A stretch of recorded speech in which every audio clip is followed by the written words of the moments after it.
Season 9, we all get, some people didn't fucking know this, which blows my mind, but you can tell by checking out the amount of wards people have placed in a game. If they place 0, they didn't know that for the first 12 levels they have a free ward in their inventory, right? The Vision Shard. It's that little white dinky placeholder for your second relic. That's actually a free ward. Who knew? So anyway, now in crazy. What? That's wild. So instead of default, everybody gets a vision ward. Now you have to choose. Now you have to choose one of 5 different shard options. One of them still being the Vision Shard, but the horn, the claw, the wing, or the carapace, right? Because they're all monster parts, because that's what Season 10 is. But then there's the Vision Shard, right? Boom. Yeah, this shit. Yeah, the fact that people places a ward, bam. That's crazy. So now we're picking either one of 4 monster parts, or we just want a ward. And honestly, I play Hunter and stuff like that. The Wing Shard is fucking nasty. The Wing Shard is, but let's talk about them, right? Let's talk about it in order. The Horn Shard, right? That's this biggie boy. Your non-ultimate ability cooldowns are reduced by 0.5 seconds every second for the next 3 seconds. So if we're doing math here, that means over 3 seconds time, you get 1.5 seconds reduced off of your cooldowns. So, what does that mean in terms of like practicality, right? Who is benefiting off running a Horn Shard when the reality of this little micro relic is you get 1.5 seconds off of your non-ultimate abilities? We're talking about people like Maui, who inherently in their kit have an incredible amount of crowd control.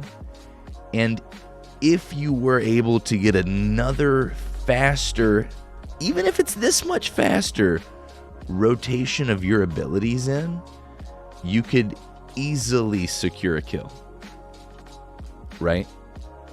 Somebody like Bacchus, somebody like, I don't know, Athena just has a really nasty taunt, but if you can get, again, one more rotation in, people who are overwhelmingly ability driven, if you think another rotation of your abilities could secure a kill, the Horn Shard would be a decent consideration for you. It doesn't seem super strong in comparison to other options, especially from like a numerical damage output, which is why I think having it be focused on crowd control abilities and their rotations probably be smarter. But I'm just speculating. Okay, so we got the horn. That's gonna send your cooldowns just a little bit faster. You might get another rotation of cooldowns in here. You got your claw shard. All right, that's the red one. You gain 20 plus 1.5 magical power, 15 plus 1.5 physical power per level, 20% magical lifesteal, and 10% physical ability lifesteal for the next 3 seconds.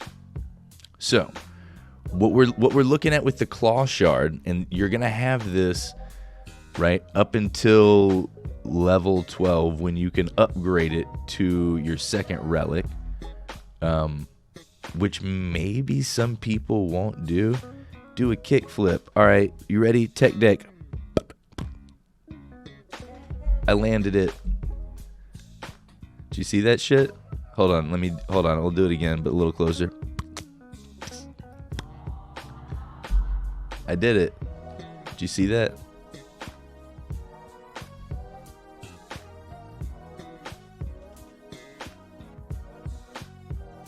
I bet y'all didn't know that I bet y'all didn't know that I kickflipped. I bet y'all didn't know that I'm a tech deck genius. Right? Check this out. You ready for this? All right, hold up. All right, so we're gonna drop in to a half pipe, and we're gonna grind it. You ready?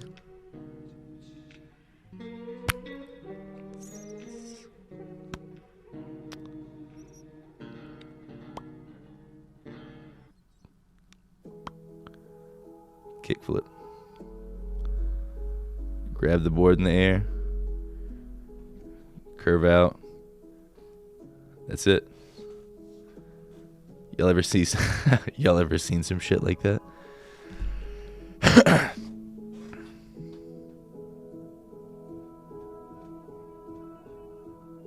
I'm built different. That's all I can say. I am built a little bit different. All right, so Claw Shard. It's giving you damage up front, magical lifesteal, and a good chunk of it too. 20%'s not something to scoff at for 3 seconds. Not physical lifesteal, right? So it's not necessarily for carries who are just basic attacking, but rather physical ability lifesteal, which you might need to take into consideration if you are a carry. Yeah, it gives you some physical power on the front end, but you're losing unless you're timing it with your abilities, which is brilliant, right? If you're Artemis, your option is your Suppress the Insolent. So, right, this might be an interesting option for an Artemis. I don't know. That kickflip inspired me to change my life. I'm going to church on Sunday. Don't fucking do that. That's the wrong. Go to church on Sunday and then walk out and have yourself a beer and think about the complexities of life. And then just learn to tech deck, dude. It's simple. How do you think I met my 7 wives and 4 husbands and 8 pastors that turned out to be father figures? It's tech deck. It's tech deck, really. Listen, Mert, when it comes to marriage, we don't discriminate. There's over 1,100 laws that benefit people who are married, right? So if tech deck gets you there, then it's simple, he says, while doing some insane shit. Listen, you don't get to this point. Look at this. You see this dexterity? I can wiggle all of my fingers. That's practice, son. That's practice. All right, here. All right, we'll let you in on the smallest secret, right? This is the best way to practice tech decking. All right, take both hands, slap them together. Okay, I'm gonna do it so you can see. Take your middle fingers and split them, and send them through. And then here's the tricky part. Here's the tricky part. Rotate your hands and just do this for a little while. And then, okay, and then when you're done wiggling the worm, okay, put your hands like this, open up, and take a peek through the window. Close it, wiggle worms again. That's how you get good at tech deck. That's how you get good at tech deck. Ray, this is a life lesson. That's how you do it. All right, so Claw Shard. Who is this going to be good for? Who's Claw Shard going to be good for? This is a proper mid item to me. Man, do you need to get a little bit of oomph in a fight and maybe some sustain? Not maybe, some quality sustain. Time this with your abilities, right? Your Cuckoo. Throw down your Whirlwind, hit your Claw Shard, throw out one of your Zephyrs or your little fucking whooshy boys, your line attacks, and get some of your fucking health back. Right? You got 3 seconds. Every tick of them whirlwinds, that's magical lifesteal. It's not magical lifesteal on gods. You can use this on minions. I'm cuckoo for that crazy shit I just saw. Chee! Hey, listen, man. It's just practice. It's just practice. Claw Shard.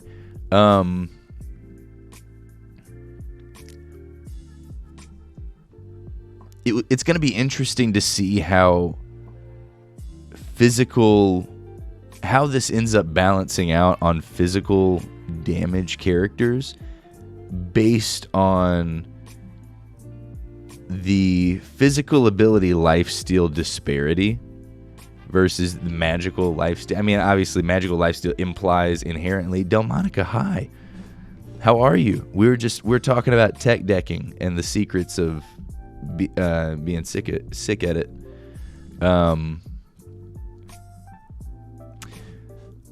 So Claw Shard.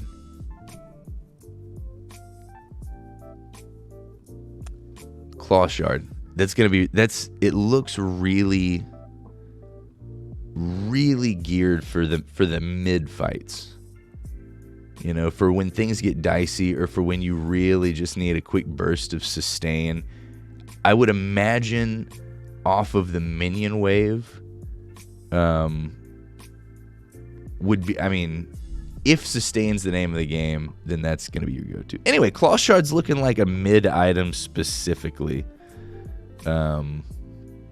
Maybe you're going to catch some assassins running it. I would suspect the assassins are going to be running Wing Shard. Head hurty. Oh no. Good in solo. If you need some sustain, yeah, I mean, it's you know, it's going to give you a little bit of, you know, physical power if you're running a warrior. I think the interesting thing is it's only 10% physical ability lifesteal. Your basic attacks gain no lifesteal, and 10% physical ability lifesteal doesn't seem like a lot, whereas 20% magical lifesteal seems very significant. And that's not to say that there aren't magical characters that go into the solo, and this would certainly apply to them. I think, though, that it doesn't, based on the lifesteal at the end of it alone, it doesn't feel super strong on physical characters. Remains to be seen. I have no in-game data points to prove that, but again, You're getting twice the amount of magical lifesteal. So I wonder how they're going to balance that. I feel like it'll end up going up to like 15% physical lifesteal at some point. Unless it's just crazy overpowered and I don't know what the fuck I'm talking about. That Horn Shard, though. So we were just talking about Horn Shard, right? What does Horn Shard mean? You're getting 1.5 seconds off of all of your non-ultimate cooldowns, right? Every 2 minutes. So, you need to make sure that your spells are on cooldown when you use it. But then the question is it going to be better for you to get another rotation of your abilities in? Or would it be better for you to capitalize on the lifesteal that Claw Shard brings? I would argue Claw Shard would be a better pick for a mid laner looking to do damage. Whereas the Horn Shard would be better on anybody that could get a good rotation of abilities in that has a lot of crowd control potential. I can see Maui being really strong with Horn Shard. I could see Bacchus being really strong with Horn Shard. Somebody whose damage output doesn't matter, but the effects of their abilities are wildly important. Maybe, somebody like Nox. If you're landing your leash and you're landing your silence. Not to say that she wouldn't be building damage, but a focus on important abilities that are going to land a kill. Because there are some mids that, like, getting another rotation of your abilities in, it might help. It also might have just been better for the abilities that you spent to hit harder and for you to get that 20% lifesteal from those 3 seconds. Fat man sees small door. He knows he cannot fit through. Tears flow free now. Ooh, tears flow free now. You missed one syllable.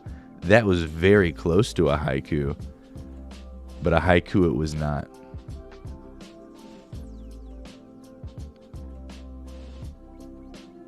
You could put tears flow free now, comma, sad.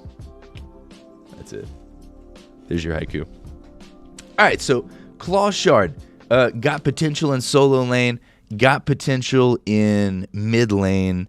Maybe we'll see some assassins using it, but I feel like we're going to see a lot of assassins using the Wing Shard, and certainly in the carry role, Wing Shard's pretty wild. If you're playing somebody who's already got an attack speed stem and you hit Wing Shard and your attack speed stem, bro, this is, forget the movement speed. Attack speeds increased by 40% for the next 3 seconds. That is significant. That is significant.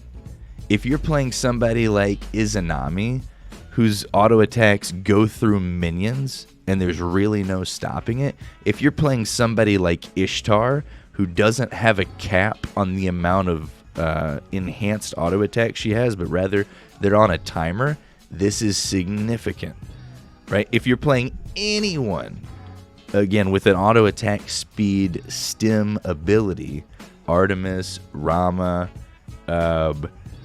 insert person. Someone just gifted a subscription. What a kind Ray. gesture from a beautiful soul. Thanks, Pops. Thank you for the gifted sub. Smooth Blizz, a fellow Someone Smite just streamer. gifted a subscription. What And a kind gesture Hellboy from a beautiful soul. 2247. Who is that? Do we know who that is? Hey, Dark got a sub. That's awesome, man. Thank you so much for that. Out here supporting the homies. Speaking of supporting the homies, I have a question to ask you about way off of stream. About phones, but in due time. All right, so Wing Shard, The movement speed increased by 10% or 15%. That's sick. That's always fun. Again, it feels very much like they took Artemis's 2 and they just like put it into a little relic, little micro relic. Movement speed, increased attack speed. It feels good. This is a classic hunter item. Are you in the jungle? Right? Movement speed feels good. Attack speed feels good. If you are an attack speed based character, an auto attack character, this might not make sense for some junglers like Hebbo. If you're a jungle Hebbo, this probably isn't your item. I don't feel this is probably not where you need to be. Maybe jungle Bastet, right? Even though she slaps, she got her basic attacks. Maybe you'd be better off going Claw Shard for that increased, oomph in your abilities, for the physical ability lifesteal. I don't know. I think, speaking from a perspective of having an item that gives me attack speed when I want it. I mean, it's just like a second ability. It's a second auto attack stem. You can get an auto attack stem on characters that don't have an auto attack stem. Granted, it's on a 2-minute cooldown, but if you use it when you need it, that's damage output. That's a big damn. So Wing Shard. It's got potential. Which brings us to our last monster part, right? Before the last of the new shards, the Carapace Shard. Your next basic attack within 3 seconds steals 20 physical and magical prots from the next enemy god hit. Both the buff and debuff last for 3 seconds. All right, so let's put that into context, right? Your next basic attack within 3 seconds steals 20 physical and magical prots from the next enemy god hit.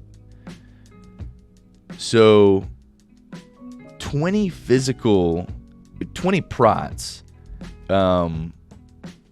is large, right? Especially if you're targeting a squishy with it. You're taking them down that much closer to true damage. I want to say, I think we need to hop in games for these numbers, but I want to say your average starting point for prots is like 45 to 60, unless I'm wild. Gonna make a limerick about haikus and a haiku for limericks. That is meta. That's crazy meta. So if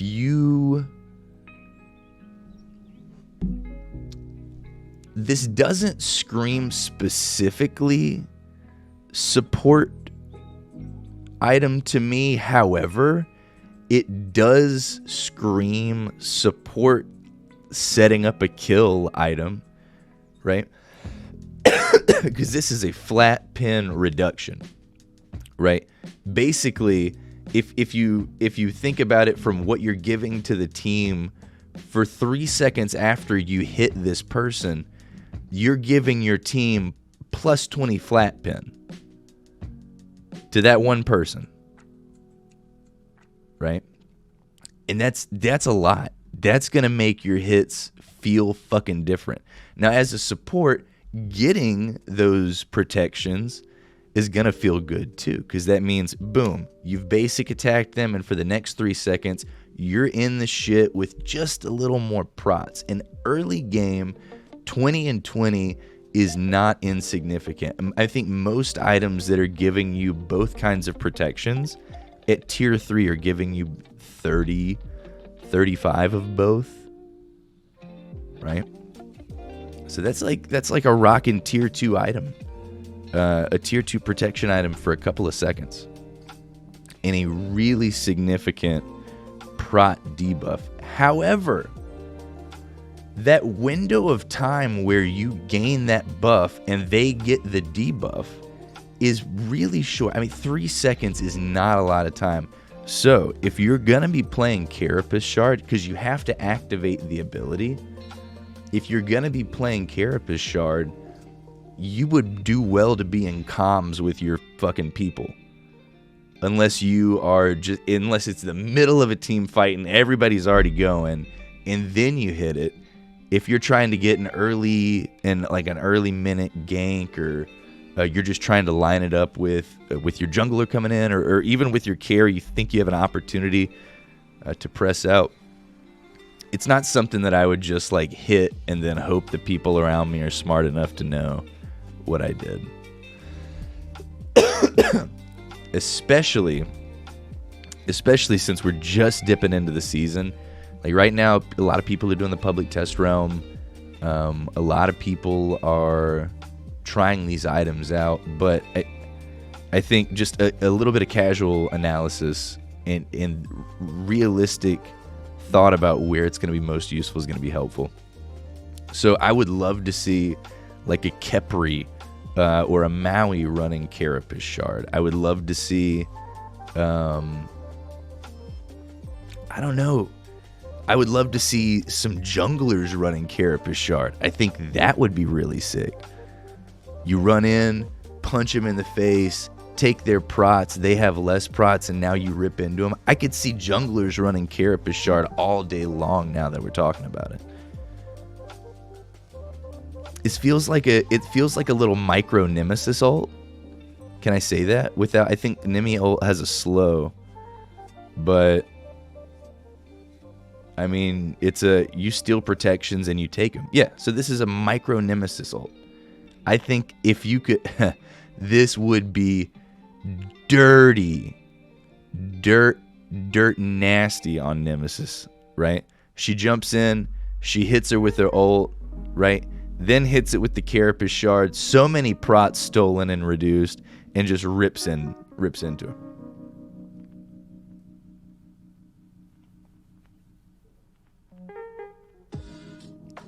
I feel like you just chat GPT'd. Give me a haiku that is a limerick. Or give me a limerick that's about haikus, and give me a haiku that's about limericks. Is that an AI-generated response? It's okay if it is.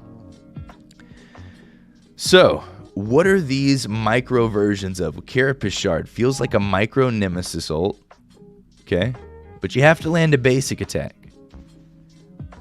And it's not to say that you couldn't end up basic attacking a minion. Or like a Nuwa little dude or whatever. A clay soldier. Like, you probably could. Or a Surtur fucking fire imp. Wait, next enemy god hit. No, I'm an idiot. We can read. It does say that. So you can't hit minions. But you got 3 seconds to land a fucking basic attack. Is all I'm saying. So hunters might have, this could be an interesting pocket pick for hunters that might not need that 40% attack speed stem. Right? Carapace Shard feels like a little miniature Nemesis ult. Wing Shard feels like a little miniature Artemis 2. Claw Shard. Again, magic power, physical power, magic lifesteal, physical ability lifesteal.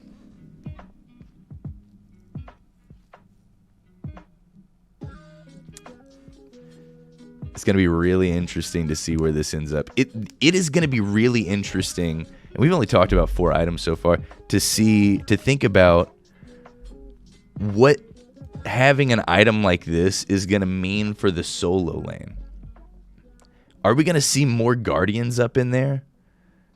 Are Guardians retaking solo lane? Are we going to see some mages step up to the plate and just rock out with their cocks out in solo? Maybe.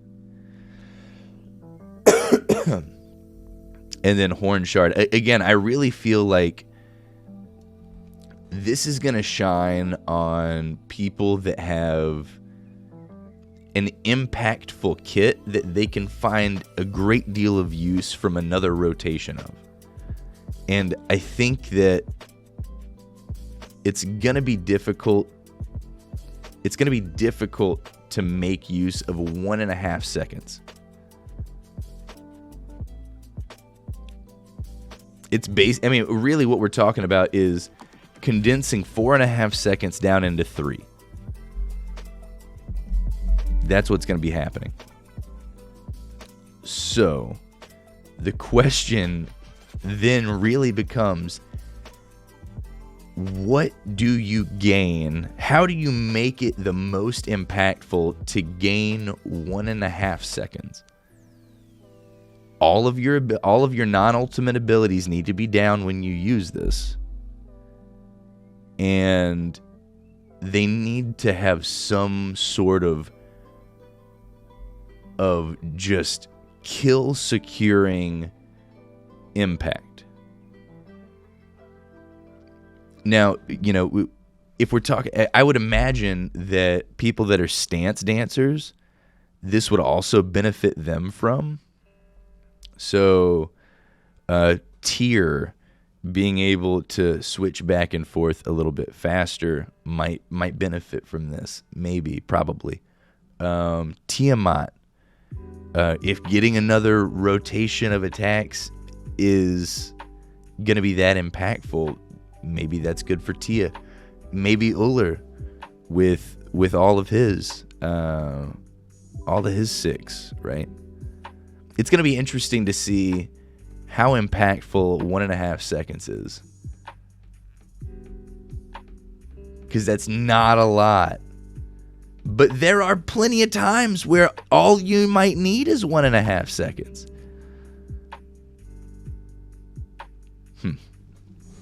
Anyway, those are the relics, right? And then we got the Vision Shard that I don't think anyone fucking knew about still. I mean, people did, but some people definitely fucking didn't.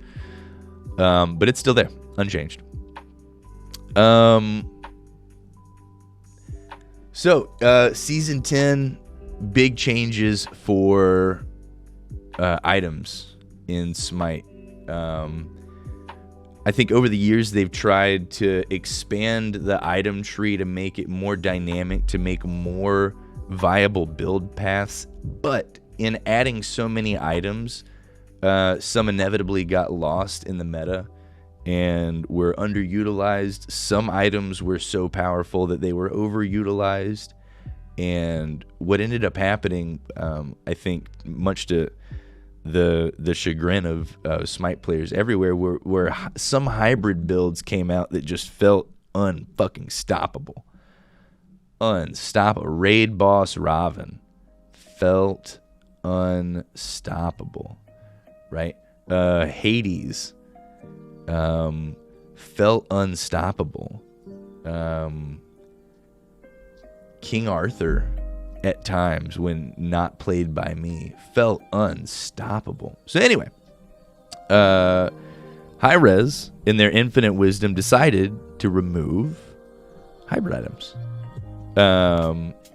So no more hybrid. No, what does that mean? What is hybrid items? An item that contained power and an item that contained protections, right? If it had both of them, it was considered a hybrid item, and they either scrapped it or they changed the stats of it and reworked it so that it fit their new kind of item ideation of either giving you power or giving you defense. So,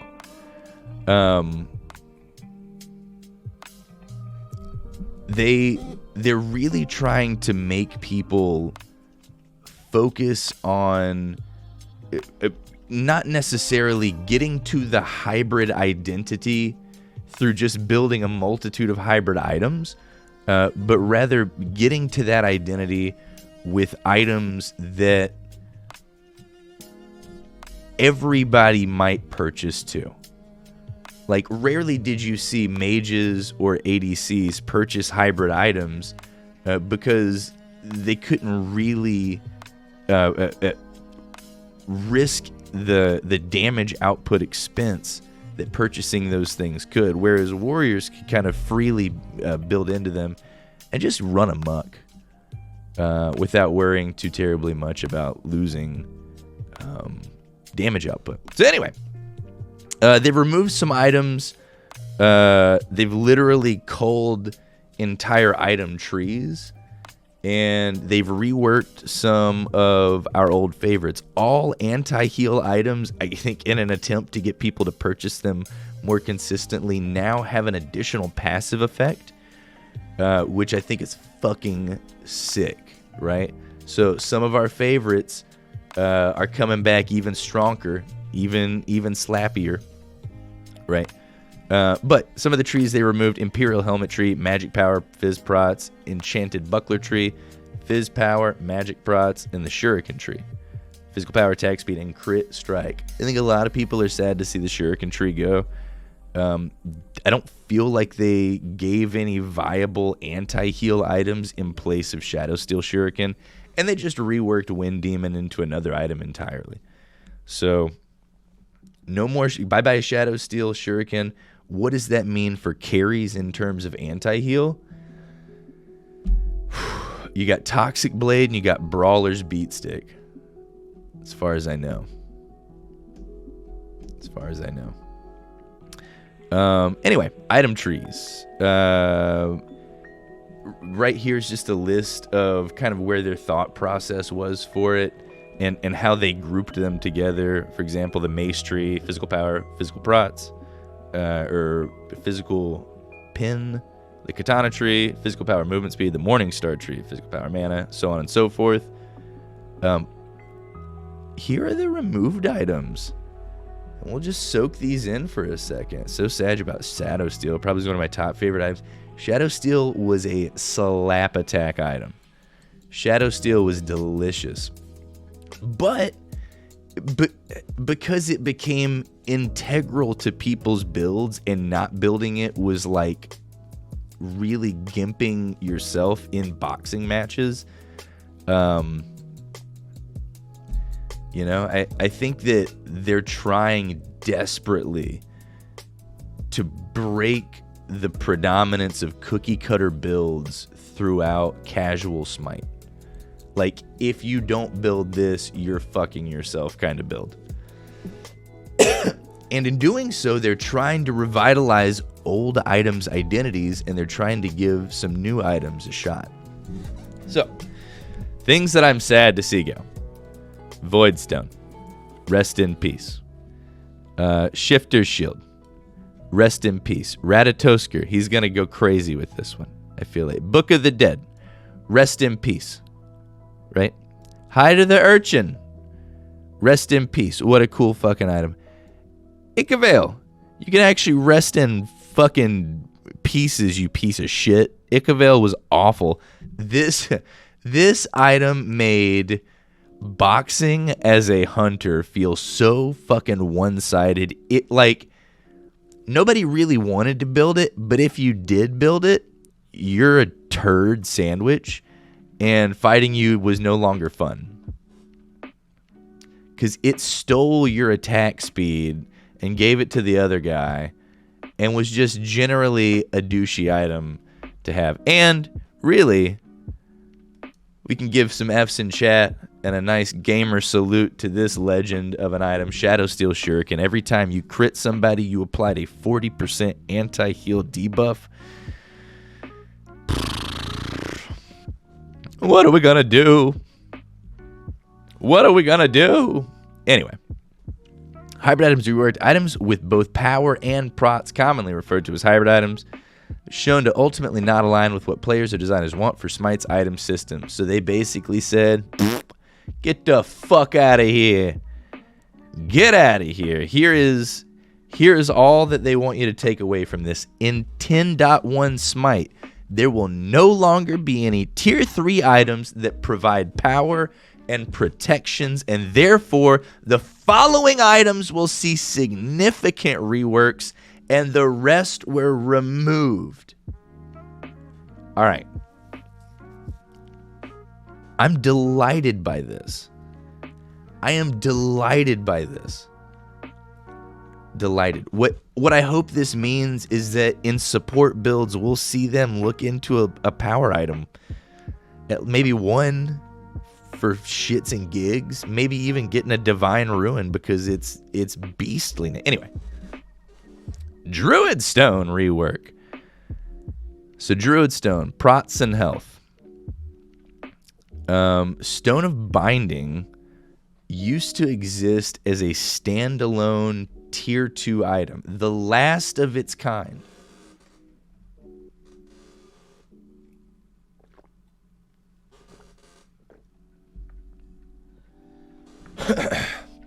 All right.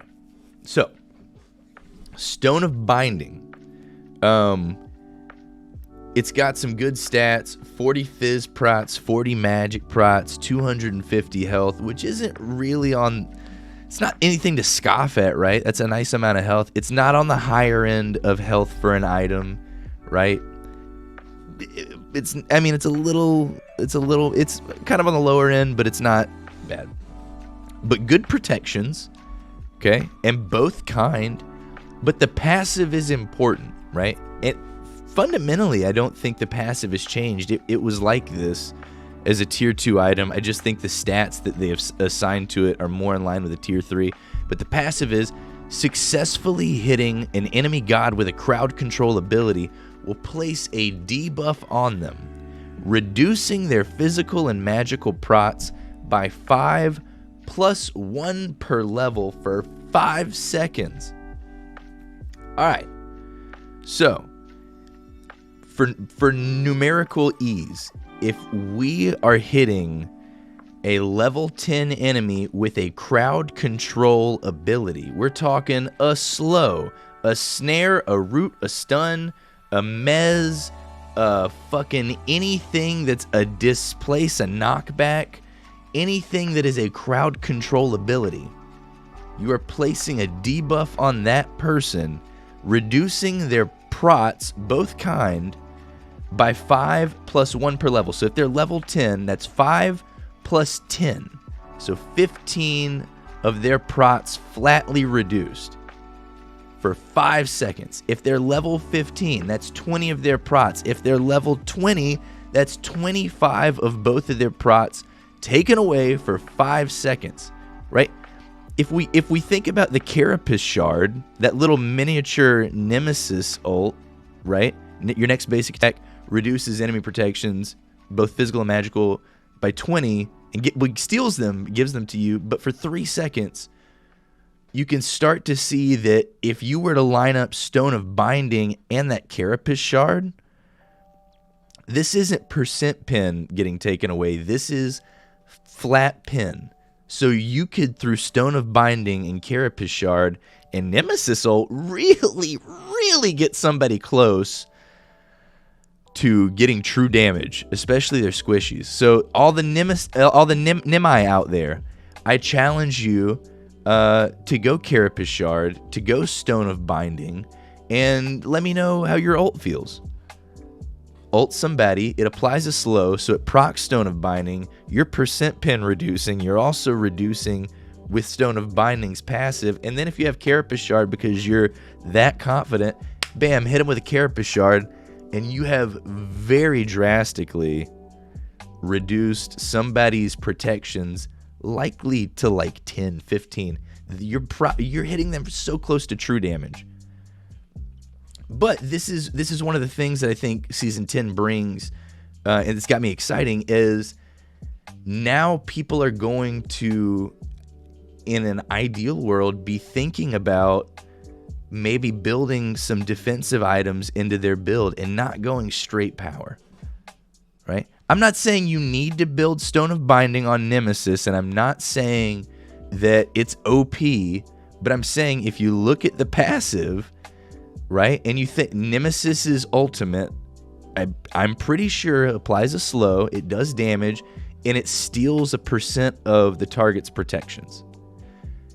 If you have Stone of Binding, then you're also reducing their physical protections by, again, if they're level 10, 15, if they're level 15 by 20, and if they're level 20 by 25. And if you had that Carapace Shard that we talked about in the beginning, that's another 20 flat pin that you're stealing. This is all cool and shit, but we're all here for one thing. Is it tech deck?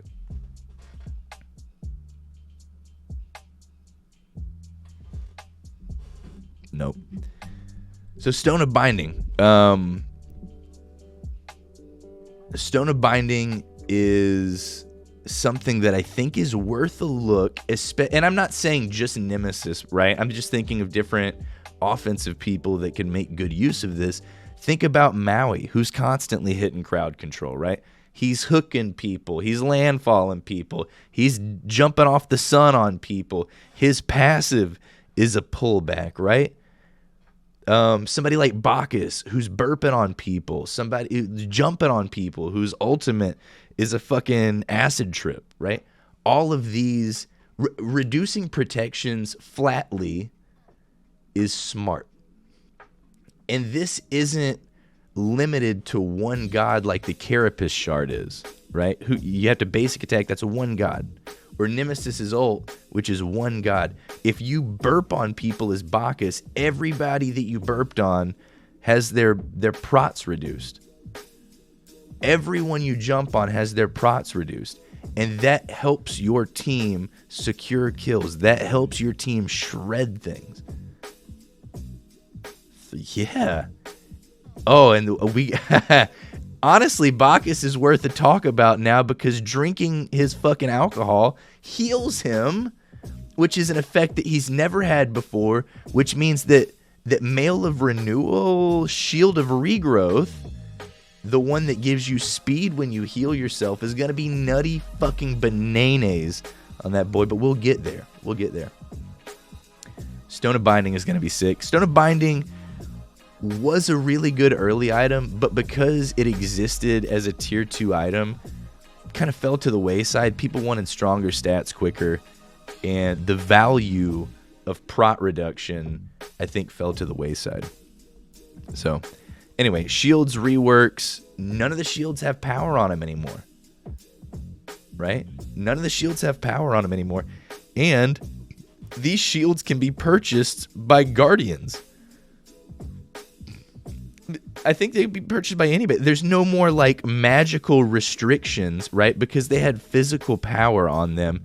Magical characters couldn't purchase them. So guardians couldn't purchase Berserker Shield, Glad Shield, etc. So Berserker Shield. It's got 60 physical prots, which is thick. Right? That's thick. 150 health, which is on the very lower end of tier 3 health items. It's not a lot of health. It's not nothing, but it's not a lot. 25% attack speed is good. That feels good. And 20 HP 5 is also good. A little bit of health regen, attack speed. If you are somebody who benefits from attack speed, like this, and the passive. While below 50% health, you become Berserk for 5 seconds. While Berserk, you gain 10% damage mitigation and 20% attack speed. This effect can only occur once every 15 seconds.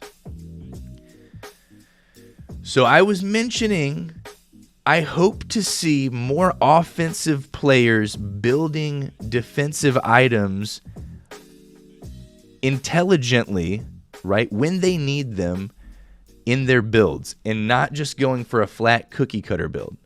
So here's something that I'm going to throw out into the world. Aussie, which we haven't talked about yet, but we will soon, now also procs at 50%. So when your health goes below 50% and you have an Aussie in your inventory, you gain 30% attack, 30% lifesteal.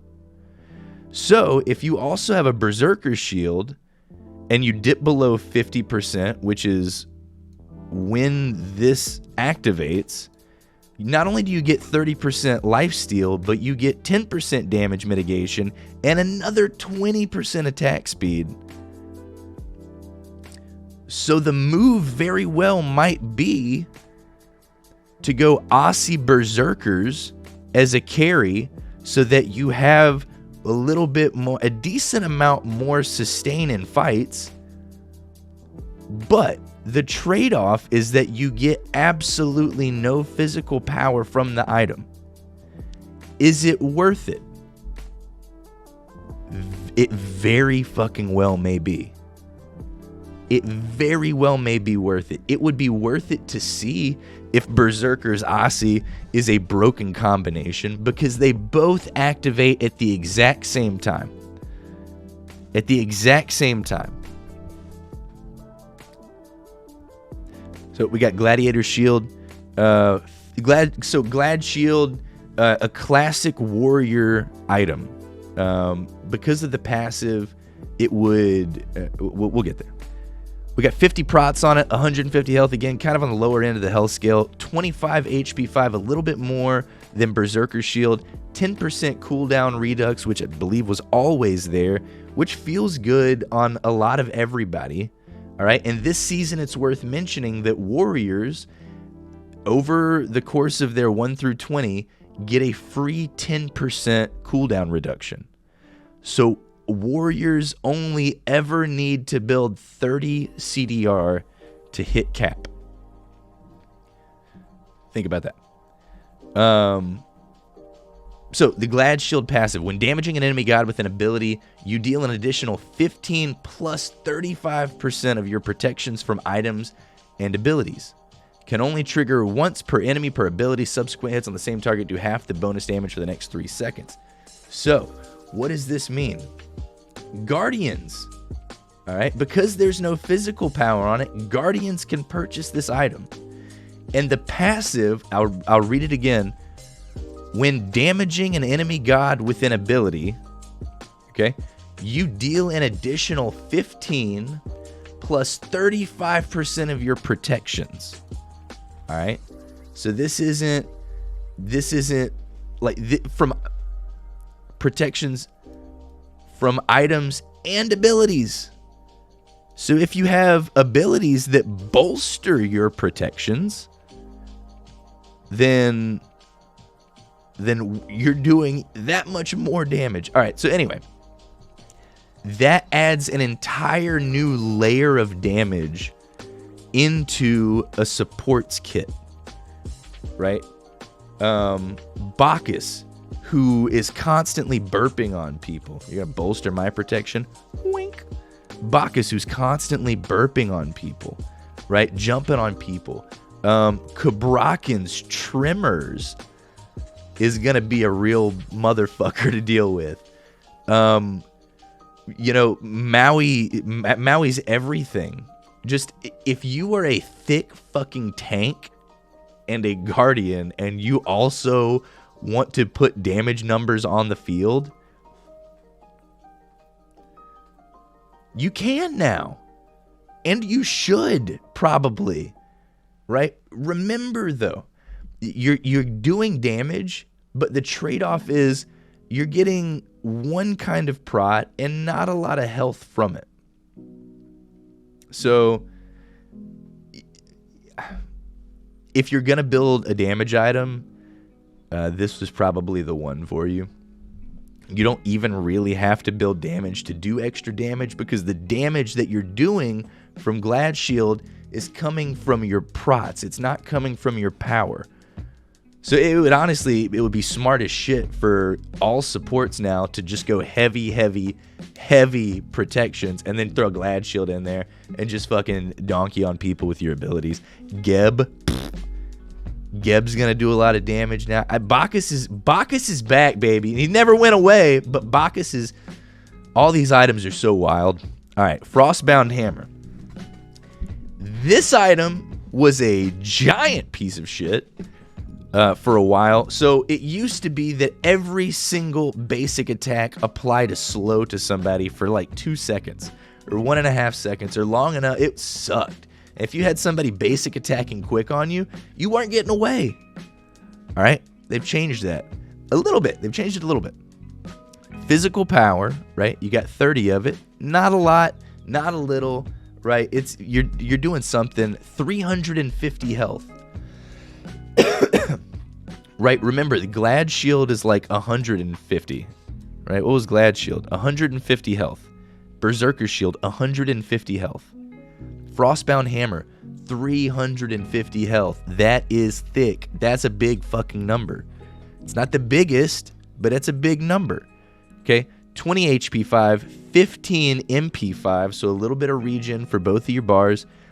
But the passive, your next basic attack on an enemy god creates a 30-unit shockwave of frost around them, slowing the movement speed and attack speed of enemy gods in that shockwave by 25% for 3 seconds. Okay?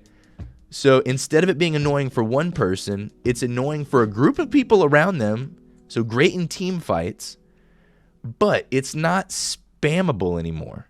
This effect can only occur once every 10 seconds. So what are you getting through this change, the item change? You're getting an AoE attack speed slow and movement speed slow. That's not insignificant. In the jungle, in team fights, around objectives, that is going to be a beautiful item to have, especially against team comps that have a focus on attack speed. But you can't spam it. So you are going to have to think about when you want to hit that fucking Frostbound proc. It's not always going to be up. You don't have to think about it. You can just go in swinging, but it only happens once every 10 seconds.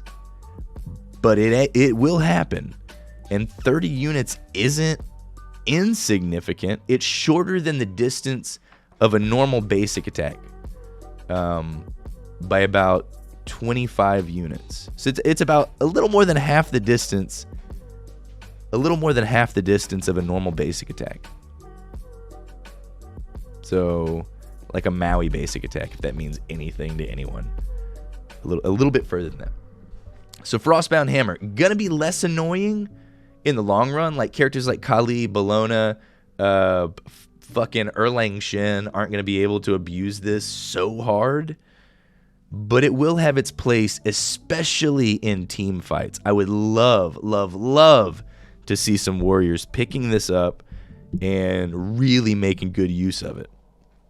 I could see King Arthur spinning to winning in and then hitting a real good basic attack, timed proper, right? Creating a burst of frost around the people. It's gonna be great for team fights. Okay, next hammer, Runeforged Hammer. 35 physical power, so a little bit more than Frostbound. 250 health, a little bit less than Frostbound. 15 HP 5, 20 MP 5, right? So Runeforged is a little bit more geared towards your mana regen than it is your health. Runeforged passive. Your next successful hard crowd control on an enemy god creates a runic symbol on the ground that lasts for 5 seconds. Enemies in the symbol take 10% more damage. This can only occur once every 20 seconds. Your next successful hard crowd control on an enemy god creates a runic symbol on the ground that lasts for 5 seconds. So this feels like a bracer, just like a little AoE. I'm curious how big that symbol is. Right? Does the enemy team see it? Enemies in the symbol take 10% more damage.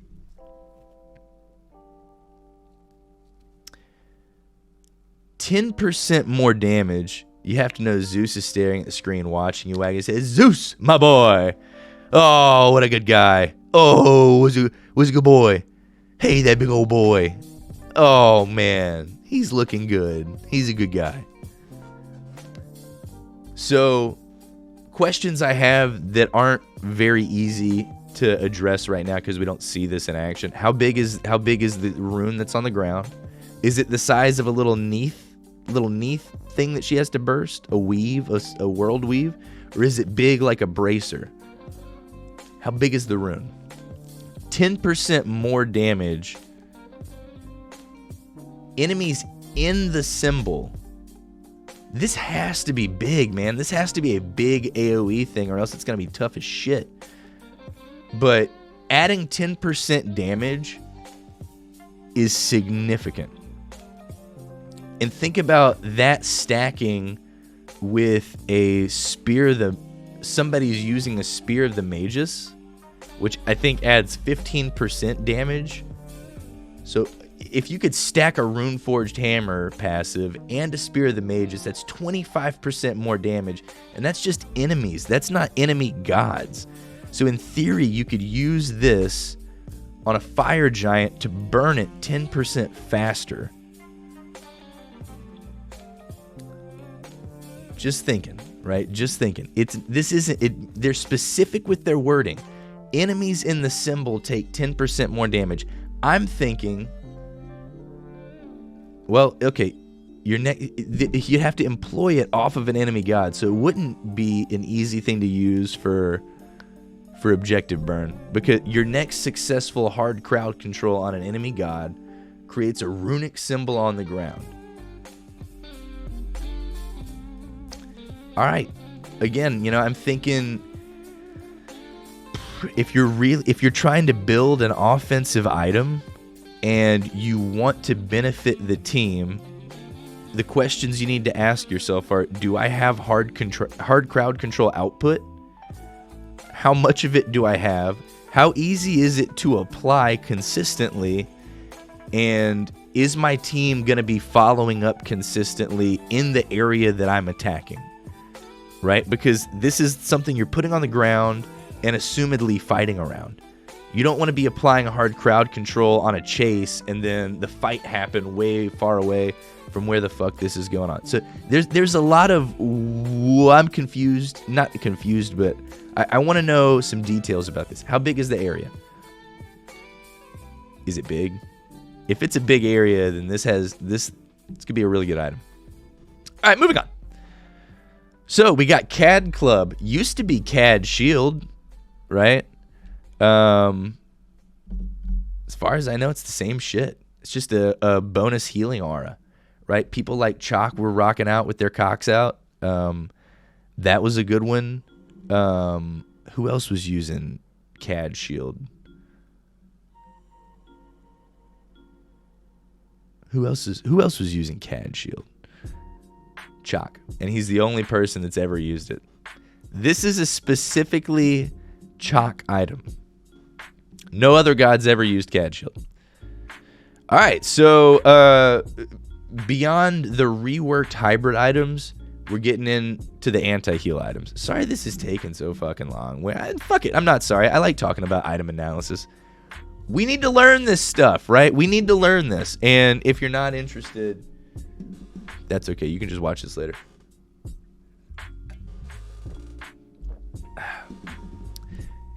Anti-heal items are often a necessity in SMITE. Passive effect is powerful and applicable in more situations than most players expect. It's always been a challenge getting people to buy them, sometimes even at the pro level. This year, we're giving all these items new and unique passives to make them more interesting to build, but also balancing that with a variety of nerfs to not push these items over the top. Okay. So, anti-heal items. Crazy fucking important. We talk about them in every game that we play. We all try and buy them. One notable anti-heal item that is bye-bye is Shadow Steel Shuriken. It's gone. It's gone. That was the hunter's go-to item. When you crit, it applied anti-heal. It felt delicious. But we don't got that no more. So we have to figure out other creative ways to apply anti-heal. Here's what we got. Divine Ruin for mages increased the cost significantly. That's a 350 gold increase. That is not an insignificant gold jump. Right? 350 takes a little bit to gather. So if you're on a tear, you might not notice, but surely people who are counting the literal gold pieces till they got to 2200 are gonna feel that. New passive.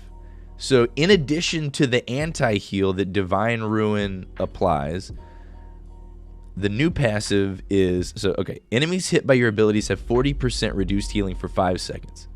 That's big. That's big as fuck. There's some people that apply anti-heal really easily, like Cuckoo. He just puts his whirlwind down, and anyone who steps on it is anti-healed for a while. But the new passive is Your next successful damaging ability on an enemy triggers a chain lightning, damaging the target and up to 4 nearby enemies for 40 damage plus 20% of your magical power. This can only occur once every 20 seconds. Okay, so basically, they gave Divine Ruin a time-gated version of the Odysseus Bow passive, which is just a chain lightning based on your magical power. All right, and for ease of numbers, if you have 500 magical power, then every time this lightning triggers, you're doing 140 extra damage with the lightning jumps.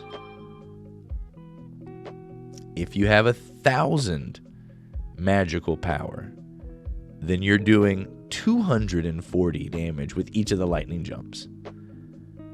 So that's a significant boost to your passive damage as a mage, or really as anybody that's outputting magical damage consistently. This isn't next successful damage on an enemy god. This is next successful damage on an enemy. So you could use this chain lightning on minions to help your clear as a mage, to help your jungle clear if that's where you find yourself. And also, listening to the patch notes show the the chain lightning that happens from this new passive also applies anti-heal. So you're spreading damage, you're spreading anti-heal. All in all, a passive, if you were buying this item consistently, you can expect, in exchange for the increased amount of gold that you have to pay for it, which is 350, which again isn't insignificant, you gain a passive boost to your damage output and a more expansive, albeit somewhat unpredictable boost to your anti-heal application. So all in all, your damage is going to go up, your anti-heal is going to be more effective. This is a good change for mages.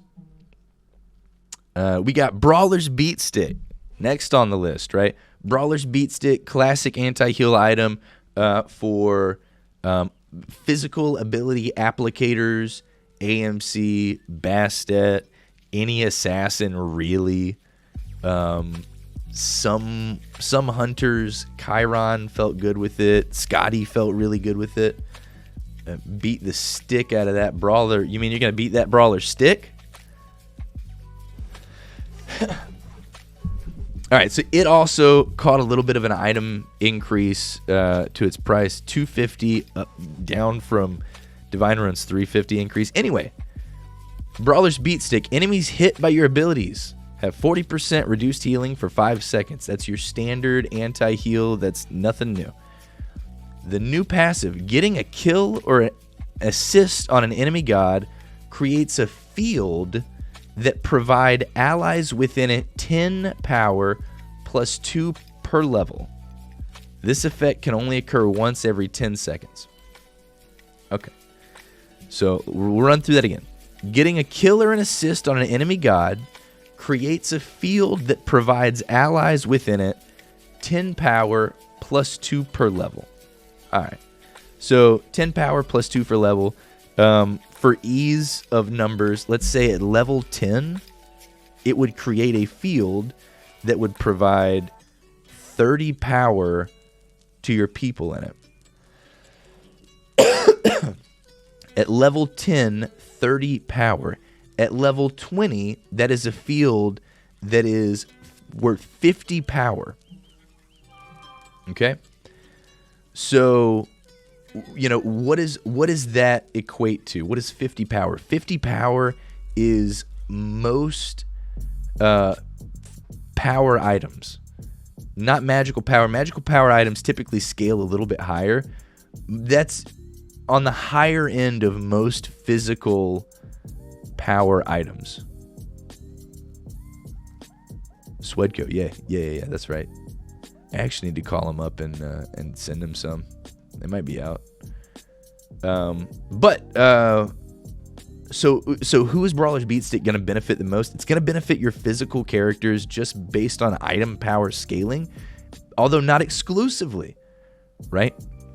Having an area to fight in that would create a power boost passively is going to help. Passively is going to help, right? It's a difficult argument to say that this change is hurting anything at all. This is a flat benefit. So in team fights specifically, this is going to help get the ball rolling. If you're defending an objective and your team ends up successfully getting the little weasel who's hanging around trying to steal your bits, this is going to help. And because the power bonus that you get isn't, applicable specifically to gods, this will help with clearing whatever the fuck you're around. If you're defending Fire Giant and you get a killer assist, now your team has more power to push through this Fire Giant. This is a benefit. All right. Toxic Blade. Oh, baby. Toxic Blade. We can all build it, right? As hunters, we can build it, but oftentimes we don't. And we might not anymore because it looks a little rough what they did to it. All right, let's talk about it. They increased the cost of it from 2,200 to 24, so 200 extra gold. Decreased the attack speed bonus you get by 15%. So from 30% attack speed, which is significant, that's in line with the highest attack speed bow, down to 15%. So they dialed it back significantly. Decreased the flat pin you get from it by 5. So it's a little slower. It hits a little softer. They gave it a new passive, which I hope makes up for it. Enemies hit by your basic attacks have 15% reduced healing and 5% reduced attack speed, while you gain 5% increased attack speed. Oh, okay. Stacking up to 4 times and lasting 5 seconds. So let's run this back. Enemies hit by your basic attacks have 15% reduced healing and 5% reduced attack speed, stacking up to 4 times. So 60% reduced healing, which is the highest amount of anti-heal that you can get on a single item in the game, and 20% reduced attack speed. Okay? And for every stack you apply, you gain 5% attack speed, again up to 4. So if you apply your Toxic Blade, it's kind of a ramp up effect. You can get up to 35% attack speed, which is actually a net gain from the original 30. Okay, so excuse me for being apprehensive. There's a 5% attack speed net gain. Nothing to say about the penetration. However, an item we talked about getting removed, the Icavale, which was that bullshit ass item that made boxing as a hunter really pooty. It's snowing. Not near me. So they basically put Icavale's passive into Toxic Blade. So 60% reduced attack, reduced healing, 20% reduced attack speed. Sheesh. I think probably a good change. I think that's a good change. You just have to hit your basic attacks. As an Izanami, this would be pure destruction. Pure destruction as an Izanami. Enemies hit by your basic attacks, not enemy gods, right? So in theory, could you build this item on Izanami and just clear a minion wave and get 35% attack speed from it? Because you're proccing all those minions as you go in and out. Remains to be seen. Toxic Blade, that's going to be an interesting one to play with as a carry. All right, and we got 2 more items here on our on our anti-heal tree. Often confused, right? We have Pestilence, which is your magic prot version of anti-heal, and you got Contagion, which is your physical prot version of anti-heal. Okay? They're basically both the same. They made a little aura, like a 25% anti-heal reduction aura. It didn't stack, so you couldn't build both of them and have a 50% reduction aura, which made sense. But anyway. Pestilence, increased cost by 150 gold. New passive, right? The aura, enemy gods within 55 units have their healing reduced by 25%. Doesn't stack, same shit, nothing new there. New passive, though. Enemies that successfully damage you have their healing reduced by an additional 5% for 3 seconds. This can stack up to 6 times. Okay, this can stack up to 6 times. So you can get, through the passive of this, 30 additional percent anti-heal, up to a total of 55% anti-heal just by being in the fray with Pestilence. But that's not an aura. It is something that the enemies have to do specifically to you. It reduces their healing, right? So, you know, if I'm beating the shit out of somebody with Pestilence, it doesn't mean that Ray the Pirate's suffering that passive debuff. I'm applying it to myself. Ray is not applying it to himself until he joins in and starts beating the shit out of this guy. Interesting. So Pestilence, it's kind of like people are, it's like you're doing it to yourself, dog. If a Vamana beats on somebody with Pestilence, that would be so funny. That would be so fucking funny. All right. Honestly, even though the aura doesn't stack, the passives seem to be their own thing. So it might actually be worth building both Pestilence and Contagion if you really wanted to doink somebody with anti-heal. Contagion, a 200 gold increase in the price. Nothing crazy. It's true. Not sure what he said, but it's true. Thank you. All right, new passive. Aura, same shit, nothing different. 55 units, 25% healing redux. Passive. When you are hit by a hard crowd control, the enemy receives an aura that deals 40 magical damage per second to them and other teammates within a 25 unit radius for 5 seconds. All right, so once again, when you're hit by a hard crowd control, the enemy receives an aura that deals 40% magic damage per second to them and other enemies within a 25 unit radius for 5 seconds. So over 5 seconds, 200 magic damage, which will be offset by mitigations, but a little micro immolation aura, just a small slap, a little slap on the wrist for hitting the tank with the crowd control. Fun, you know, fun. Nothing crazy. That's not game breaking, right? Enemies within a 25 unit radius. 25 units is not a lot. That is less than half of the distance of a normal ranged auto attack. So basically, if they're within melee distance of their teammates, they'll burn them for a little bit.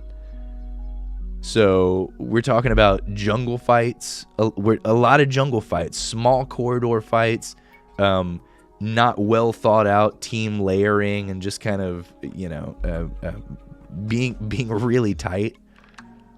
So I think these new passives are going to make people think more seriously about target selection, especially Pestilence and Contagion.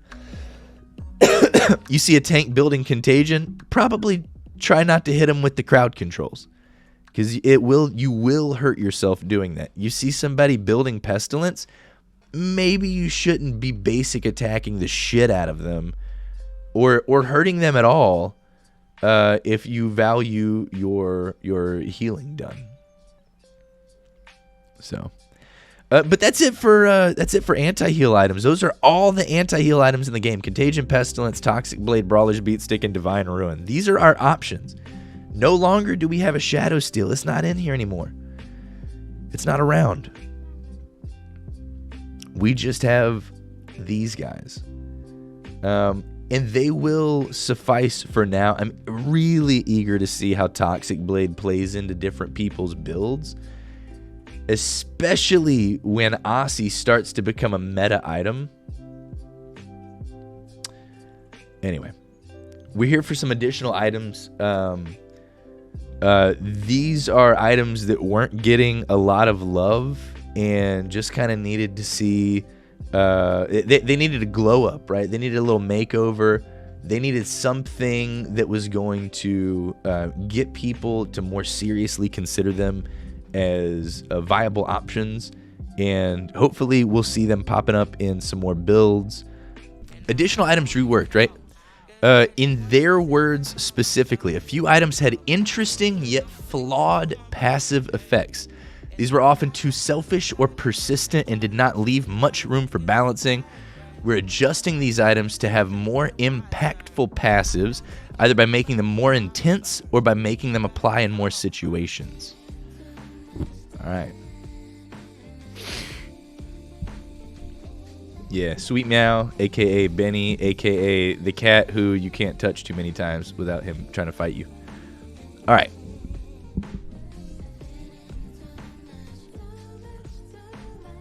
He only gives one. Oh. One is it. All right, so Winged Blade. It's got a new passive. The passive is, when hit by a slow, you and nearby allies within 30 units become immune to slows and gain 20% increased movement speed for 4 seconds. This effect can only occur once every 30 seconds. Okay. Okay. Let's talk about what this means situationally. Okay?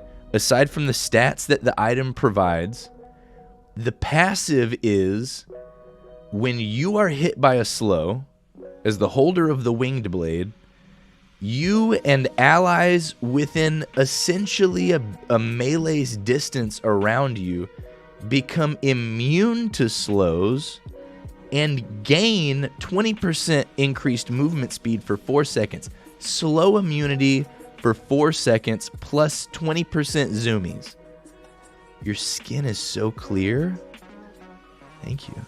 It's just the lighting. It's just the lighting.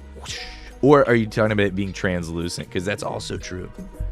It's also true. I need a 10. And hi. All right, so contextually.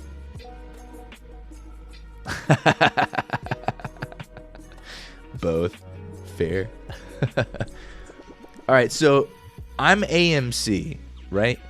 I spit my honey at a team that's vigorously running away from me and my boys, right? Unknowingly throwing my honey onto the holder of one such Winged Blade, and instead of slowing the group that we're so desperately trying to attack and slow, I inadvertently speed them up and give them immunity to slows for 4 seconds.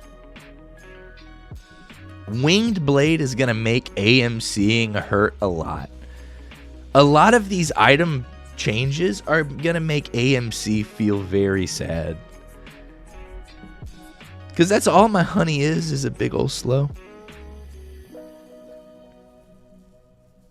Merc Ray, y'all are going to make me blursh. Man, people with slows are going to be feeling this one. You know, think about your favorite character. Do they apply a slow? If they do, you might actually be speeding people up. It's going to be an interesting thing to keep your peeper pops peeled for. However, 30 units isn't a lot. That's not the craziest amount, right? That's a little bit further than a basic attack, or than a melee attack. So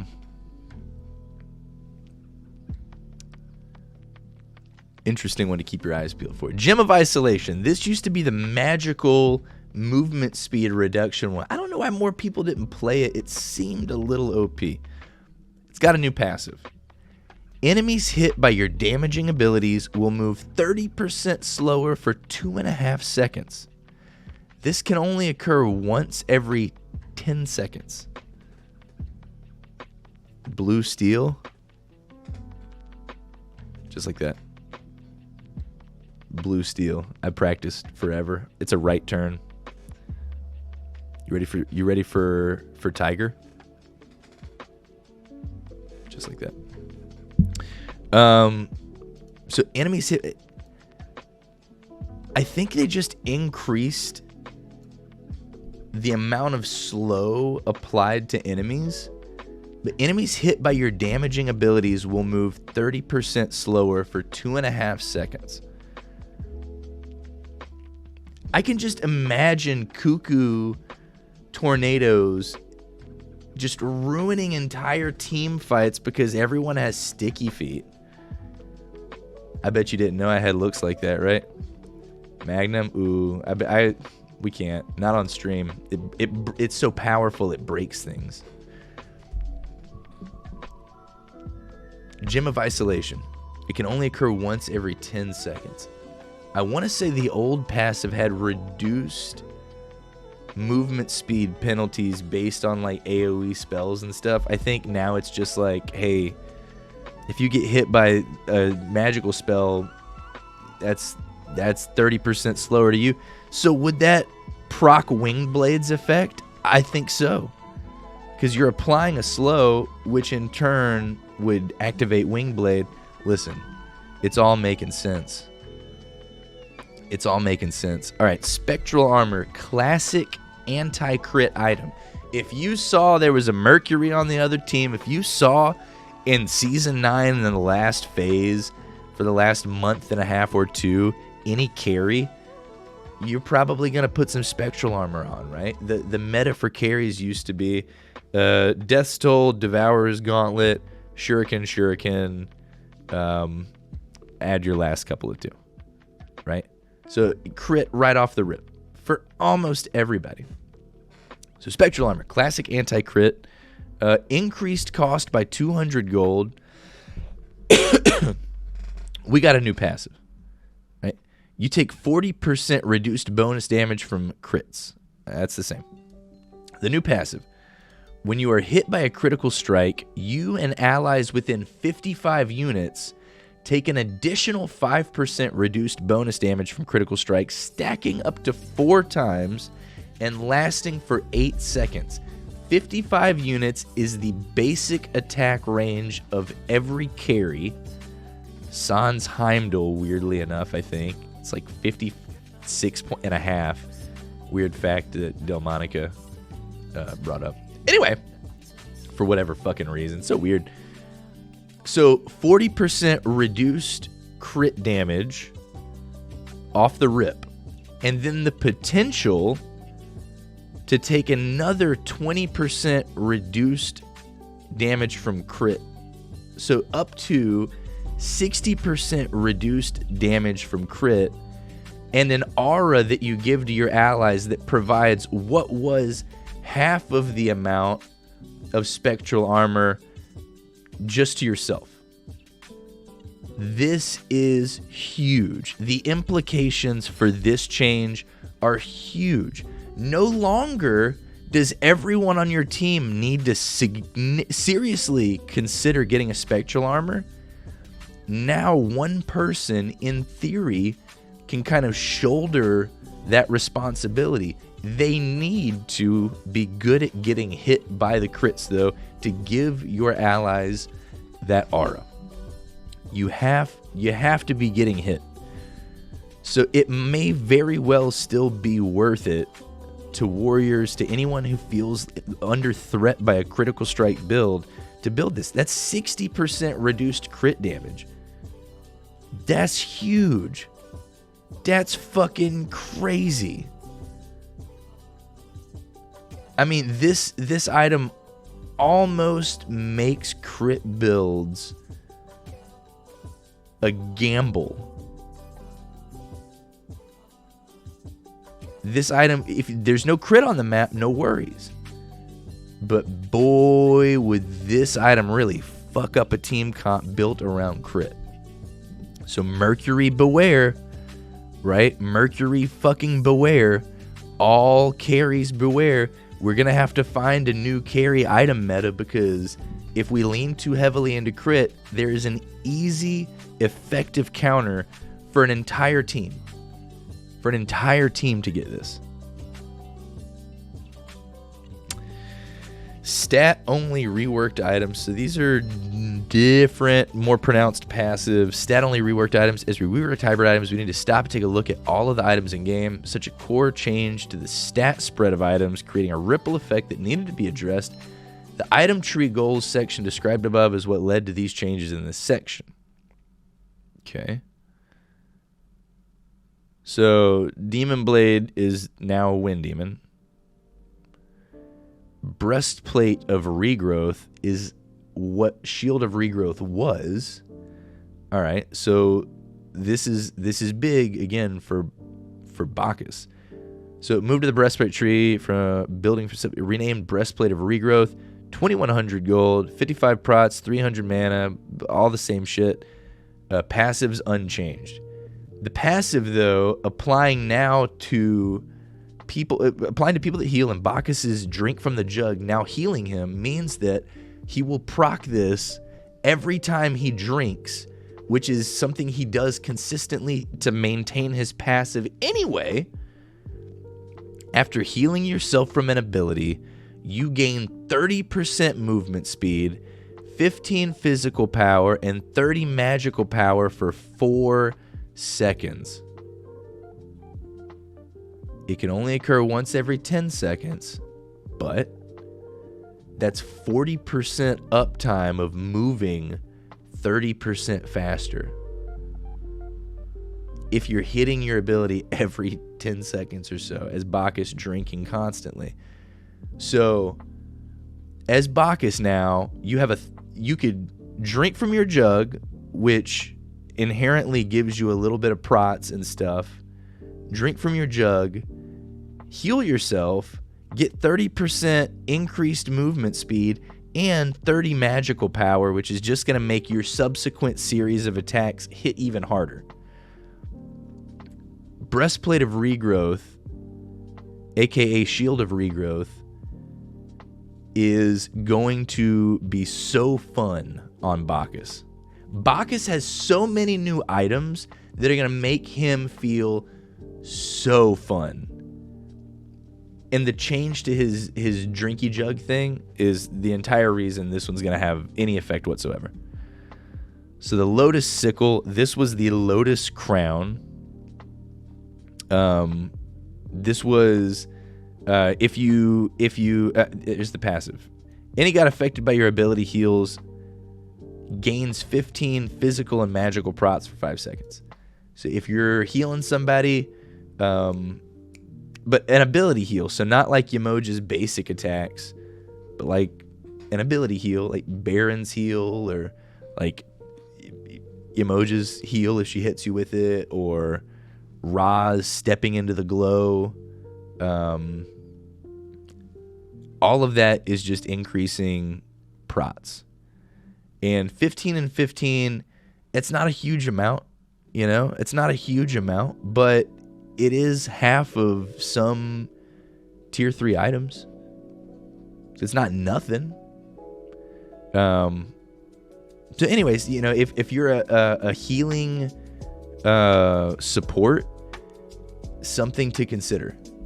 You know, anytime you're giving your team a little extra prots, never a bad thing. Never a bad thing. It's got 300 health on it, 10% cooldown. There's a movement speed attached to it. That's pretty tight. You know, that's big. I feel like having some movement speed. Think about Sylvanas. Just running through, casually healing somebody. A little bit of movement speed, zooming from this side to that side. That's going to feel good. So, Lotus Crown gone, Lotus Sickle in. Healing somebody gives them prots. That's super chill. Cleric's Cloak, tier 2. This tree is now defined by having both prots and cooldown reduction. All right, so we are making sure that there is CDR when we get in our cloaks, right? You're getting 5% cooldown reduction on a tier 2 item. That ain't bad. So we've got Magi's Cloak, right? And Magi's is the item that will soak up a crowd control effect. So kind of like an auto beads, which is chill. We have increased physical and magical prots on there. There is no more health on Magi's Cloak.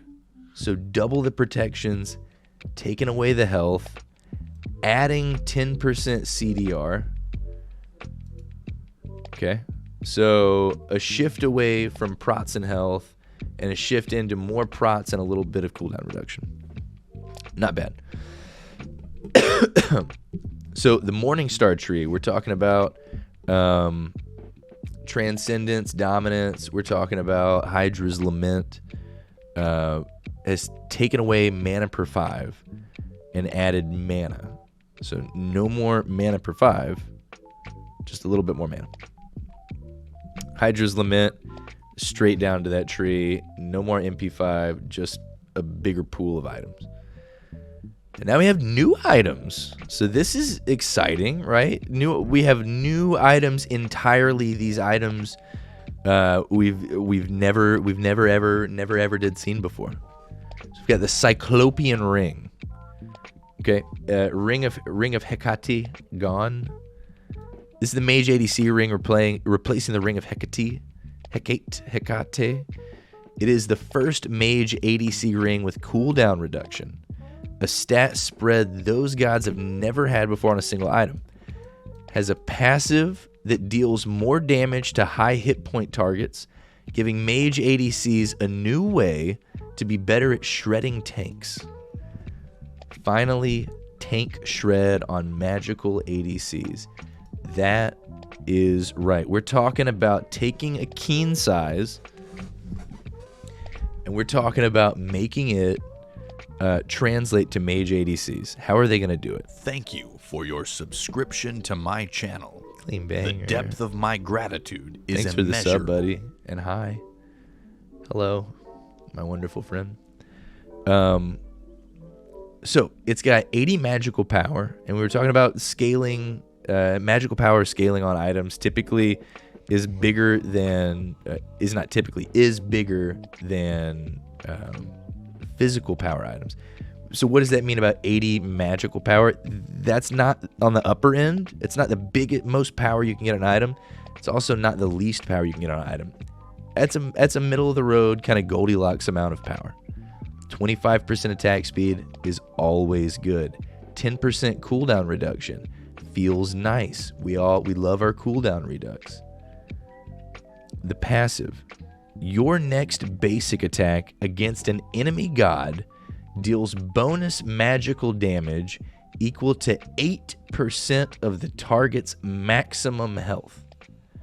This effect can only occur once every 10 seconds, reduced by 2 seconds for each successful basic attack on an enemy god. Okay, so for ease of numbers, okay, if a target has 4,000, for ease of numbers for me, if a target has 8,000 health, one of your basic attacks is going to proc an additional 800 damage on that person. Now, nobody has 10,000 health. So if somebody has 5,000 health, your attack is going to proc an additional 400 damage on that person. If somebody has 2,500 health, your basic attack is going to proc an additional 250 damage on that target. Did I do my math right? I think I did.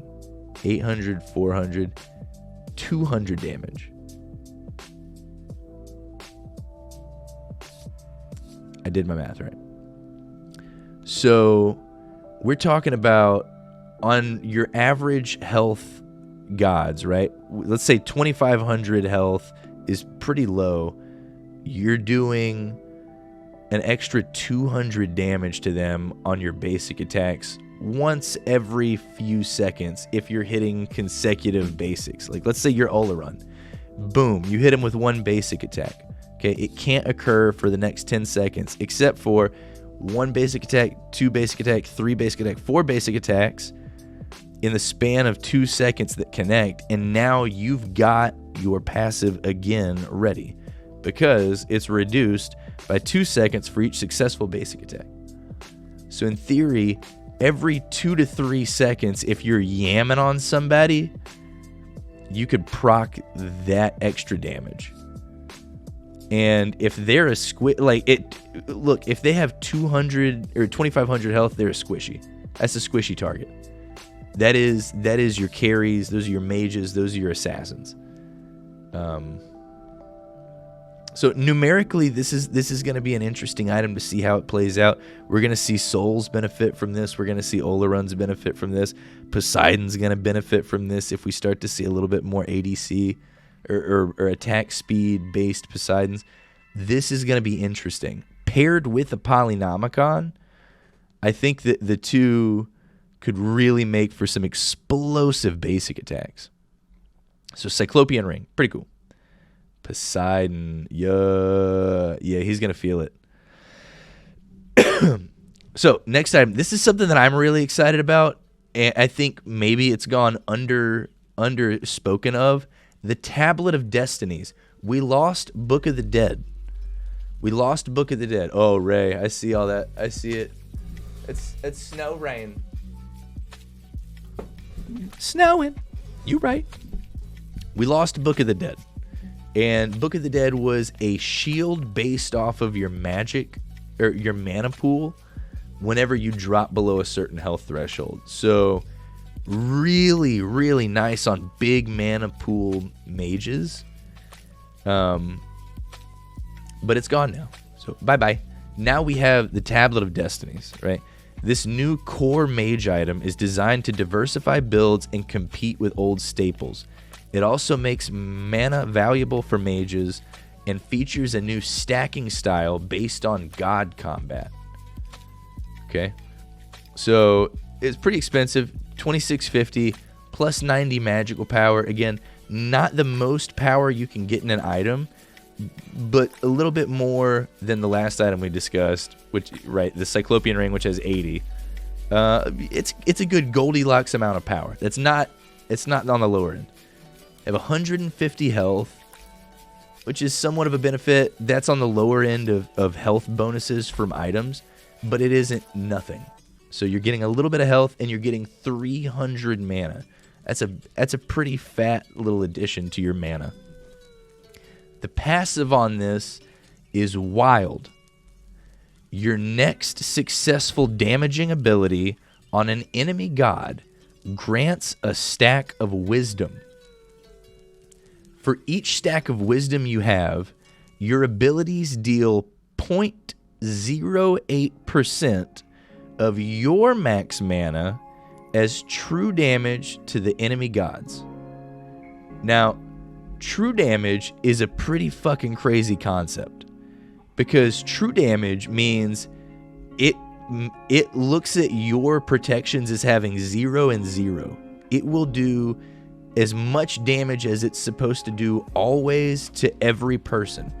So if it's supposed to do 100 true damage, it's doing 100 true damage to a tank. It's doing 100 true damage to a squishy. It is flat, non-negatable damage that will happen. Okay, but let's do some mana. For each stack of wisdom you have, your abilities deal 0.08% of max mana as true damage to enemy gods. You may only gain one stack every 2 seconds and can only gain stacks once per god per ability hit. Maximum 50 stacks. Alright, so Merc over here has done the math for us. 4% of your max mana as true damage when you have maxed your stats. So let's bring out some calculator real quick. All right. For ease of numbers, if you have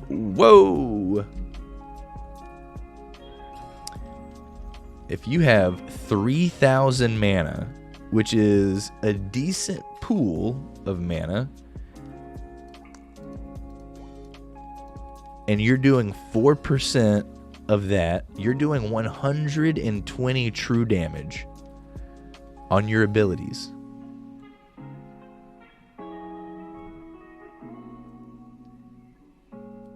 $120 true damage on your abilities, extra, on top of your other. Cats in a bag with her. Cats in a bag, my birthday brethren. How are you? Did I notice it's snowing? I did. It's big flaking outside. Cats in a bag. What were you playing? How was your stream? Thank you for the raid. Welcome in. We're gonna hit the cart. It's the Minecraft raid horn. Ba, ba, ba, ba. Hunter, Call of the Wild. Was it about hunting animals, or was it a little more complex than that?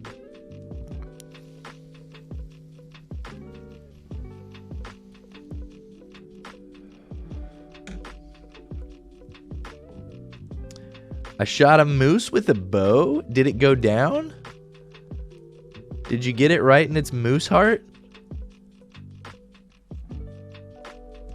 I hope so.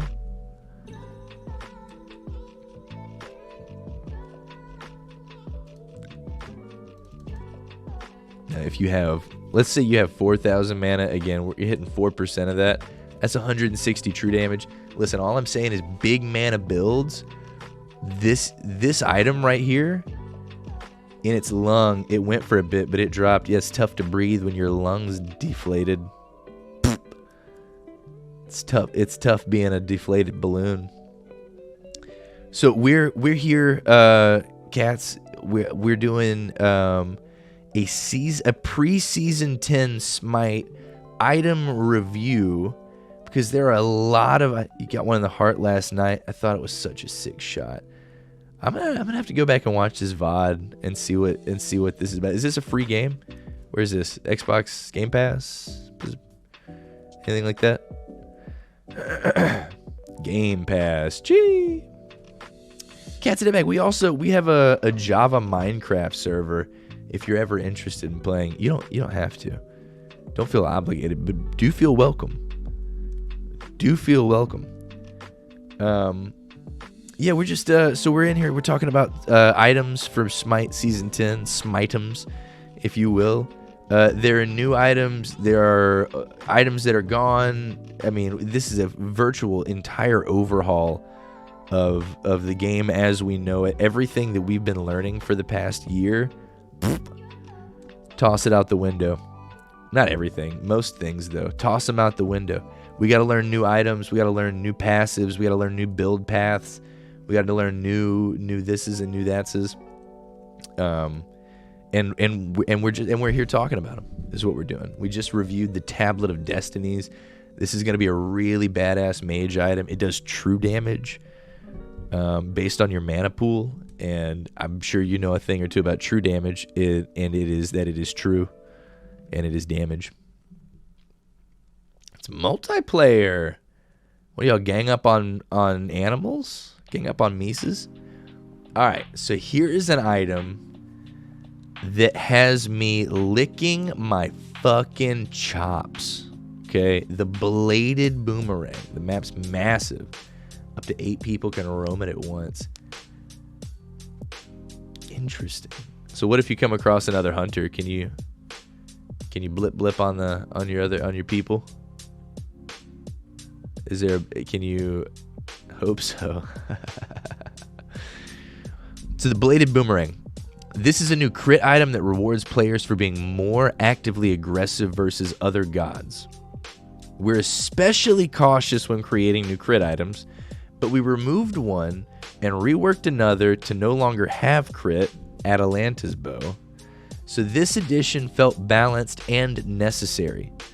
It now rounds out the hidden dagger tree with a 4th item. Okay? So we've got 40 physical power. Not a lot. It's not an insignificant... Okay, let me back that statement up. That's a Goldilocks kind of amount of physical power. 15% attack speed. Not a lot. It's not nothing, but there are items that will give you more. This is certainly on the lower end of bonus attack speed. And 20% crit chance. Again, not a crazy amount, but nothing wild. On the lower end of the amount of crit that it gives you flat. But the passive is what's got me excited. Okay, the passive on this item's got me hype. Your next basic attack on an enemy god creates a deployable that, when picked up, provides you with 4% movement speed and 10% critical strike. This effect stacks up to 3 times and can only occur once every 2 seconds. Okay, so this effect stacks.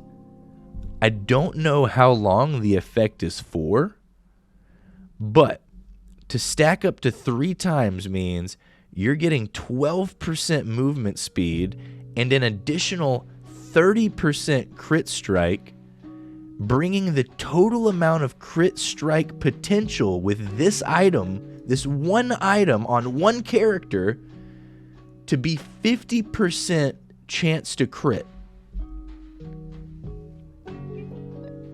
If you pick up the deployables on the ground, you can have 50% chance to crit. All right. So what does this mean contextually in regards to other items? Rage, the stacking crit item, could only get a maximum of 45% crit, which at the time was the most. So now the Bladed Boomerang is the single highest crit potential item in the game if you're picking up your blue boomerangs on the ground. Not to mention the 12% movement speed. What does this mean for carries? Okay, that's a great question. There are carries that already have a decent movement speed feature in them, and these carries will do well with this item. AMC will do well with this item. Never before has there been an opportunity afforded to AMC where in one item you can get 12% bonus movement speed, which is compounded by his hives, and 50% potential crit strike. It's going to fundamentally change the way people approach certain carries. Chiron's going to be different. There are changes to Bluestone that are going to change how people play him. AMC is going to be different. There are changes to Bluestone that are going to alter how people want to approach these carries. So Bladed Boomerang is a spicy new addition to the crit tree. It is something that we will see consistently in hunters, and likely we will see a nerf on the amount of crit strike afforded to this single item. It's big. 50%. It's one of every 2 of your basic attacks gonna crit. That's crazy. And this isn't just limited to hunters. You could build this on assassins. You could build it on assassins like Cirquette, an assassin whose little wiggly thing, her dash can crit. On Mercury, whose made you look can crit. This is insane. Expect to see a lot of Bladed Boomerang. Expect to see a lot of Bladed Boomerang. I think Rage will fall out of favor. Let me back up from that. They changed Rage a little bit, which might give it some spice, some life. But Bladed Boomerang, that's some of the craziest shit. That's fucking crazy. So this item, also to me, insane. This is a crazy item to me. All right, the Shadowdrinker. It's basically a carbon copy of a League of Legends item. So we'll get to it. In the dev's words, we wanted to create a new early game aggressive assassin item that could compete with even the old favorites like Jotuns. This item provides a strong and rare stat spread of flat pin movement speed with a passive that's bound to make players do a double take. All right, this is for real. So this is in the Katana tree, overtaking Stone Cutting Sword, or replacing Stone Cutting Sword. So 50 physical power, which it's a Goldilocks amount of power. It's not bad. 10% flat pin, which is always, flat pin's good, feels good. 7% movement speed, very indicative of the Katana tree. Here's the passive though. Killing an enemy god drains their shadow, causing you to enter stealth and gain 30% movement speed for 3 seconds. Taking damage, firing an ability, or firing a basic attack breaks stealth. So Emis's ult has a movement speed debuff, but not a slow. Sorry this is late, but I just looked at it. Movement speed debuff. Okay, so it wouldn't apply crowd control. Does any of her attacks apply crowd control? Alright, so this means, from this passive, when you kill someone, you go into stealth, and there is no limit to how frequently this happens. So, I'm thinking immediately gods like Thanatos, who can hunt down the stragglers and assassinate them.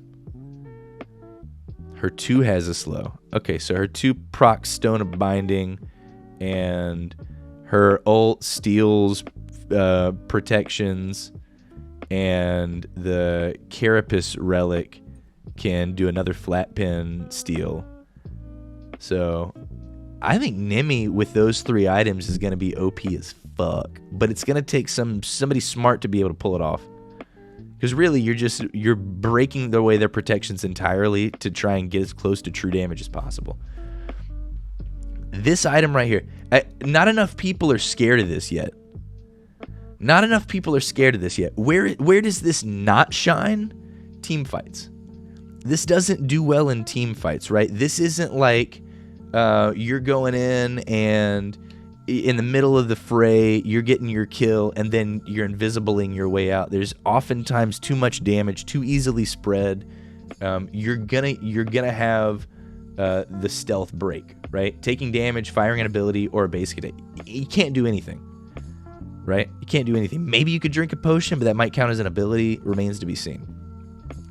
But for somebody who can actively sneak into the back line and execute somebody quickly, this is powerful. For the Morrigan, who can already go into stealth, goes into stealth, hits the stun, hits the kill, poly proc and all that shit, and then they're out. Well, this is physical power. I guess they can't get it. So this is assassins only.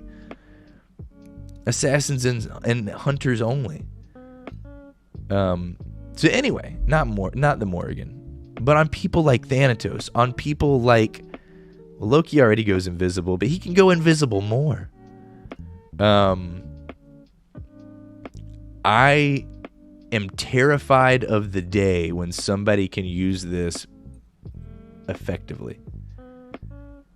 Like a Bakasaurus coming up, jumping into the back line, assassinating the mid, and then being invisible on their way out. This item is gonna be one to keep an eye out for. This passive is wild. Thanatos is gonna be wild with this. This is wild. It's got everything a Thani would want. Power, flat pin, movement speed, the ability to, when you execute somebody, which you will do, to be invisible and moving faster to get the fuck out. What's the one problem with Thani? Sometimes you're too deep and you can't get out. You don't think it works well on Thanatos? I mean, it really just comes down to picking the right targets in the right places. Don't assassinate people in a team fight and think you're going to sneak your way out of it. As soon as you take it, it's not about doing this in a team fight. It's about assassinating targets intelligently. You're up in the air, find someone at the back, come down on them. I feel there's a wasted item when you play power, flat pin, movement speed. That's all you would need on him. That's all you would need on him. Again, it would take a lot to convince me that this wouldn't be a very strong item, especially on a fly-in assassin. As long as they have any peel, that passive is gone. Again, it's about applying it intelligently. All you need to do is have one game with it where you're feeling it. It's crazy. 30% movement speed for 3 seconds. Don't try and kill people where they have a bunch of teammates around thinking you're sneaking out. But even the absolute stats that you get from it. Decent Goldilocks physical power, flat pin, movement speed. 7% movement speed. Then what's the point to sneak? You're fast. It's literally when you kill someone, you're at 37% movement speed for 3 seconds.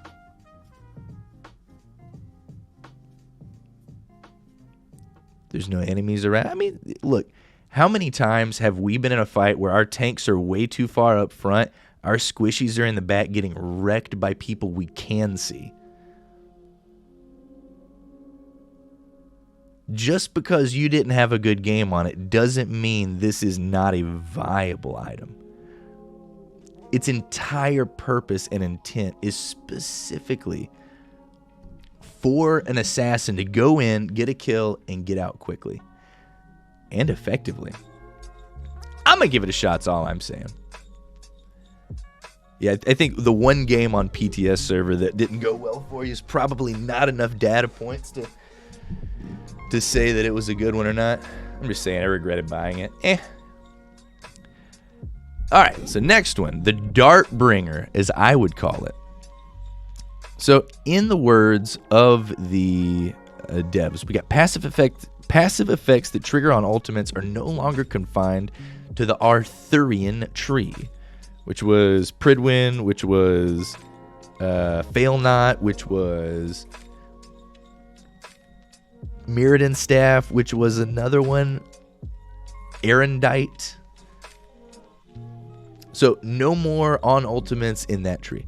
We felt like this type of trigger has a lot more room for exploration, works especially well on guardians and warriors. Dawnbringer is warrior focused and can be used offensively to supercharge a backline dive or as a way to peel and assist your allies to counter a dive. So this is devs' words. This is where their thoughts were when they were making this item. So we're getting 40 physical power.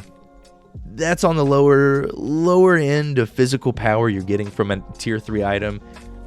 You know, it's something, but it's not plus 60. It's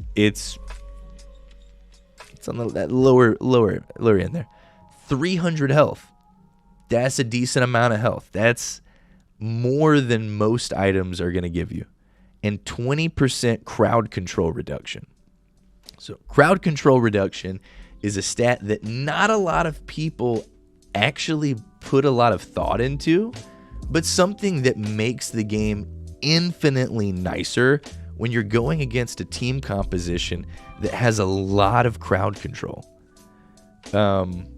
As the name implies, if you're being crowd control and you have crowd control reduction, the amount of time that crowd control is applied to you is reduced.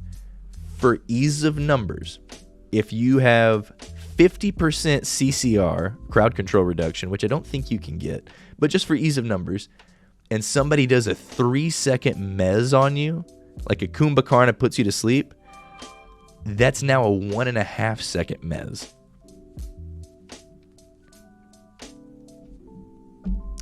So you cut the amount of time that you're crowd controlled in half, which feels good. Now 20% CCR, you cut the amount of time you're crowd controlled down by 20%.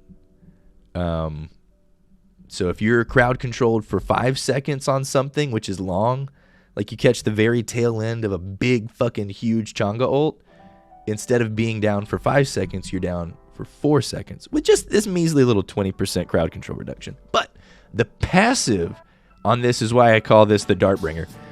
When your ultimate has finished casting, your protections and movement speed are increased by 5% for each enemy god within 55 units of you for the next 6 seconds. Now, 55 units is the exact distance of a ranged auto attack. So it's a decent circle, right? It's a decent circle around you, but you have to use your ultimate in the middle of it all, okay? So this is a physical power item. You're not going to see this on Tiamat, unfortunately. This is...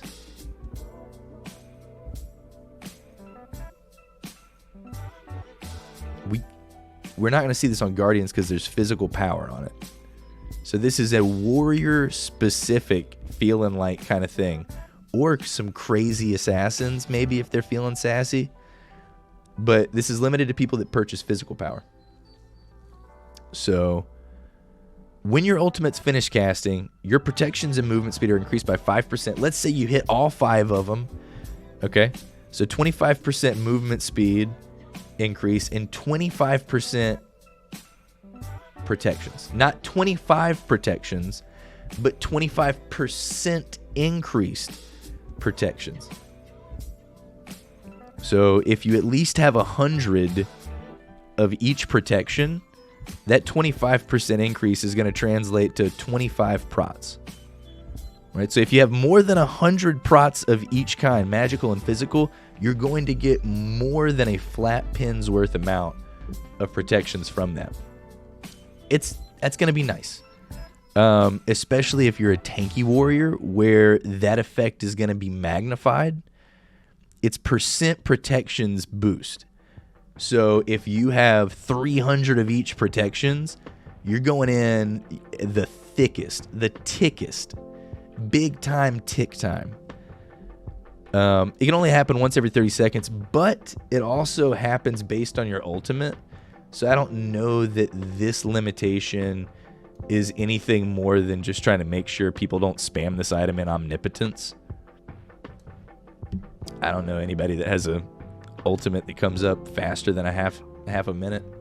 But anyway, so the Dawnbringer. I could see Suitor using this, some high defense Suitor builds coming in just to really try and be a giant piece of shit into the backline. That's what I feel like this is for. Who else is a backline diver extraordinaire? Chalk. This is for Chalk. I want to see some Chalk ults. I want to see some Chalk ults. I want to see some goddamn Chalk ults with the Dawnbringer. Show me a Dart Chalk Dawnbringer. Let me see this. Just a big, fat fucking Chalk ult. This is another item that's got me really excited for the possibilities. And it's going to take intelligent play to make full use of it. But the item implications are wild. Here it is. So, Absolution. Guardians will also be getting an ultimate trigger item, and it sure brings a powerful supportive effect. Crowd Control Immunity. Crowd Control Immunity. Alright? This brief window of crowd control immunity functions more like a cleanse, which makes it harder to use aggressively. Supports who have a quick firing ultimate and even quicker reflexes should be able to use this item to great effect. Quick firing ultimate. Bacchus he slams down his jug, it's his ultimate. Bam, it happened, quick. Sylvanas, root, it happens really quick. Ymir, not a very quick ultimate unless he like triggers it and stops it, which then takes away its damage, right? So there are some people where the ultimate is just not going to feel good. Anyway, let's talk about the item. 60 magical prots. So just magical prot, right? 250 health, which isn't, it's a middle of the road amount of health. Nothing crazy there. 10% crowd control reduction. Never feels bad, especially on a tank. It never does that item feel bad, or it never does that stat feel bad, especially on a tank, right? But the passive. When your ultimate ability is finished casting, you pulse out a cleansing aura within 50 units. All right, now again, 50 units is just short, a little shorter than your average ranged basic attack. So a decent radius, but a little closer than a ranged melee. But when it pulses, provides all allies with crowd control immunity for 0.6 seconds.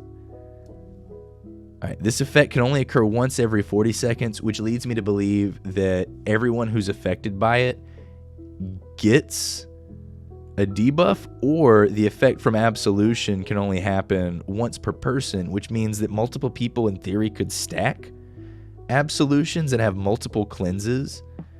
Maybe remains to be seen, right? Does absolution, can those cleanses happen back to back? Can in one team fight 2 people big time cleanse? What this means is that Bacchus, and I'm going to use him specifically, Bacchus's ult, if you purchase this item, now has an AoE cleanse to it. Just like Geb's shield, right? You know how when you shield somebody as Geb, it cleanses the crowd control from them? Just like that. Except it offers also a little window of immunity too. So it's not just a cleanse, but rather it's a cleanse and a half of a second's worth of immunity, which could prevent some unfortunately timed crowd control effects from really hurting your team. This item is nuts. This item right here adds an entire new layer of utility to some standout supports. And having a cleanse is great. An AoE uncapped team cleanse. Like, imagine the stuns, imagine the situations that you can get your team out just by cleansing away the crowd control they're in. A Neja Sash.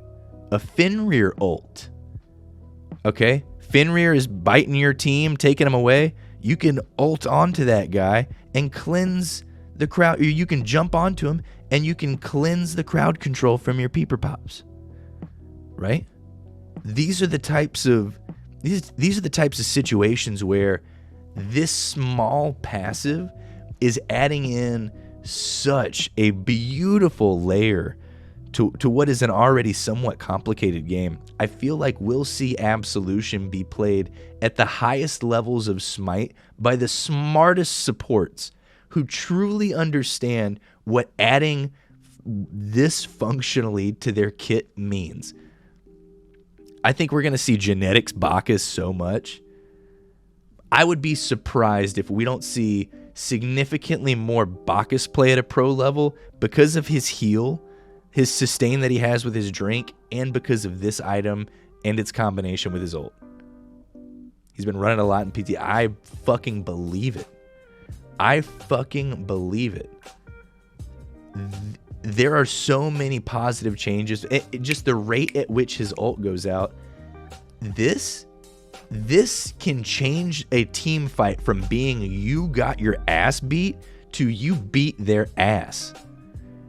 If everybody runs their crowd control too soon and it gets cleansed, like, the implications in team fights are wild. So Absolution, I'm hyped to see it. Can't wait to see what's going on with it. Abyssal Stone. All right, this is I don't know much about Abyssal Stone, so let's learn this together. The devs say that in the regrowth chest thing on his body's been nasty, but 100% breastplate of regrowth, just because it's the exact same item that it was, the shield of regrowth, Except, now that Bacchus has a heal, it affects him. Otherwise, that item never procced. It's 30 magic power to him and 30% movement speed for like 5 seconds. Every time he drinks, or 4 seconds, every time he drinks from his jug. And it can happen once every 10 seconds. So Bacchus basically just runs around with 30% extra movement speed every time he drinks because fuck it. Because fuck it. Imagine this. Drink from your jug. 30% movement speed for 4 seconds. 30 extra magic power. So you drink jug, you jump in, bounce them up, burp on them. You still have that extra movement speed and magic power. And that's just with one additional item. It is insanity. It is actual insanity what they did to Bacchus.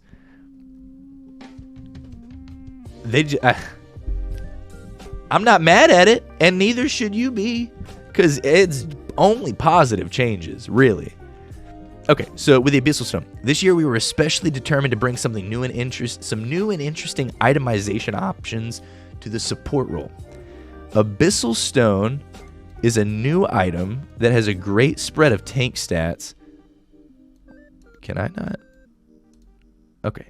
Great spread of tank stats and a brand new way to disrupt your opponents. Enemies debuffed by the Abyssal Stone will experience longer cooldowns, an effect that might look or feel subtle, but is very powerful. Cooldown-related buffs and nerfs tend to have some of the biggest impacts on God's power levels, so this item is certainly one to consider. Alright, so now reading the dev note, I remember this item. This shit's crazy. Alright, so we're getting 40 physical prots and 40 magical prots, and for having both protections, that is a net gain of 80 prots, which is good, right? When you think of like the Absolution only having 60 magical prots, the net gain of protections here is 60. Well, the net gain of protections here is 80, even though they're split between the two. So it's something to consider. 40 and 40, it's an easy way to smooth over the curve of what kind of protections you might need. 300 health. That's not a bad amount of health. I've said it over and over today. 300 health is on the upper end of where you're going to find health bonuses for items. And the passive for Abyssal Stone is something that we all need to know what the fuck is happening. Because it will affect you and your ultimates if you have the debuff. So let's look. Successful ability damage to an enemy god applies a debuff that afflicts them with 20% negative cooldown reduction for 4 seconds. This can only occur once every 6 seconds. So what does that mean? Right? What does that mean? Let's use Bacchus again. Damaging an enemy with an ability, so your burp or your jump, okay, which is something you're doing constantly, applies a debuff that gives them negative 20% CDR, which means at a very baseline, their abilities take 20% longer to come up. So let's say, just for ease of numbers, you have an ability that's on a 100-second cooldown.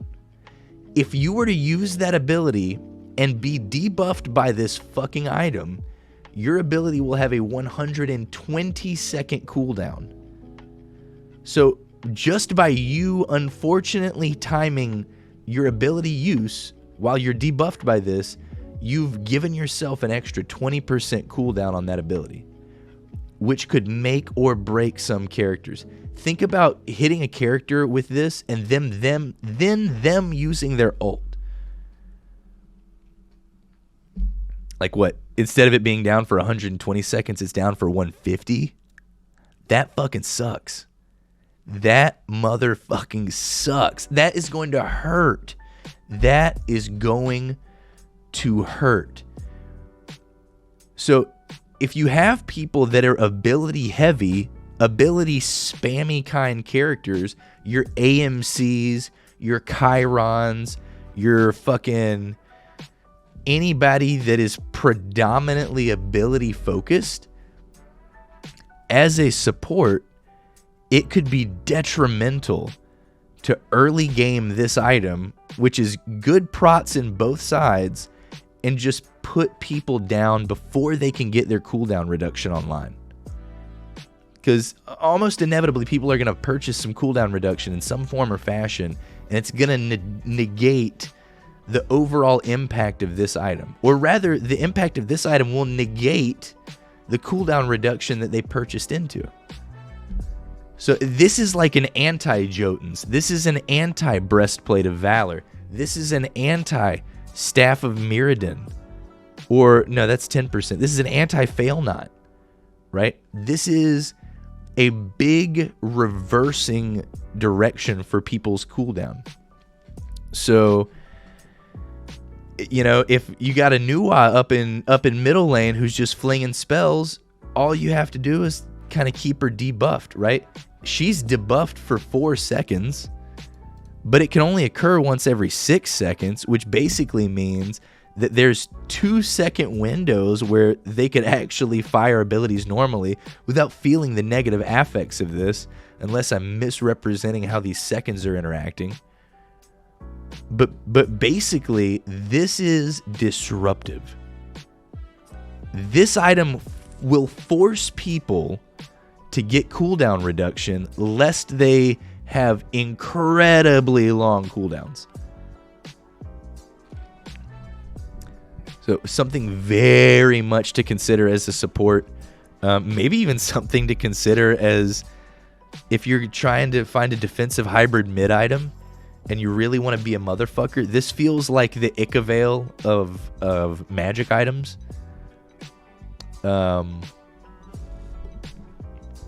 Fuck, man. That pass is going to be annoying. All right, Archdruid's Fury. This, oh, there's so many good support items.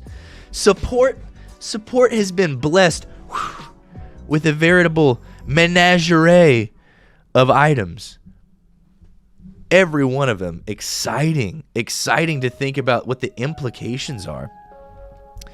Guardians can be disruptive. All right, here again, dev notes. Guardians can be disruptive, but we also wanted to give them a new option that gives them the ability to output more damage. This item requires you to take some meaningful amount of damage in order to be charged, which is a unique constraint that should keep the item feeling balanced. The flexible stat spread means that this item could find a home on many different possible builds. We're excited to introduce an item that rewards tanks for intentionally absorbing damage from getting to their teammates. Intentionally.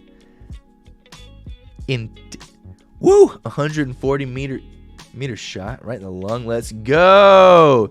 Take that, deer, with a bow. 140 meters. That's about a football field and a half there, my buddy. With a bow? Couldn't be. I was about to say, that's crazy. That's some of the craziest shit I've ever heard, if that's a bow shot. Yeah, Cole, good luck with your builds. Honestly, all I can say is the Prophetic Cloak is probably the new Gauntlet of Thebes, and everything else is going to have to be like a mindful consideration based on the enemy team's composition. But so the Archdruid's Fury, right?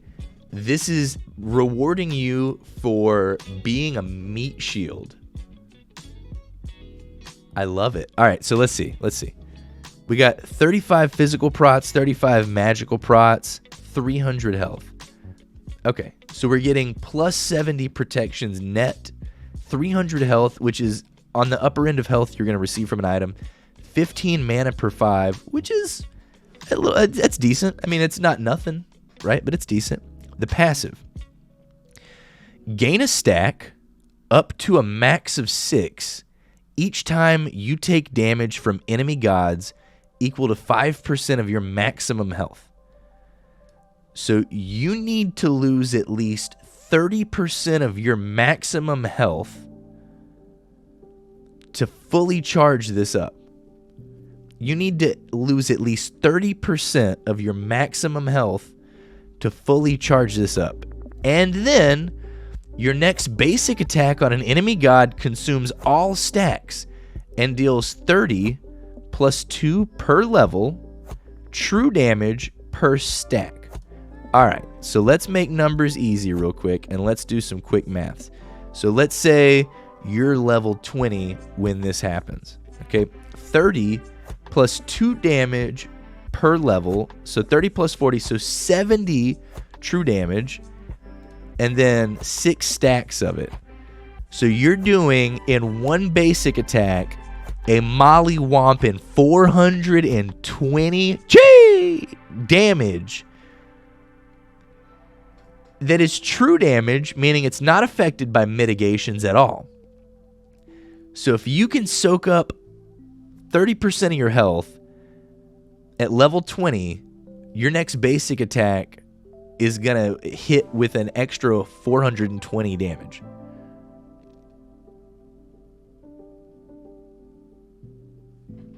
That's the math there. That's the math there. It will never be more than 420 true damage based on this constraint right here. Okay? But 420 damage with a basic attack is nothing to scoff at. That is a bitch smack and a half. That fucking hurts. Not mitigated either. You could do that to a tank. You run up to him, 420 damage to the nose. They're taking it. No protections. Does not matter.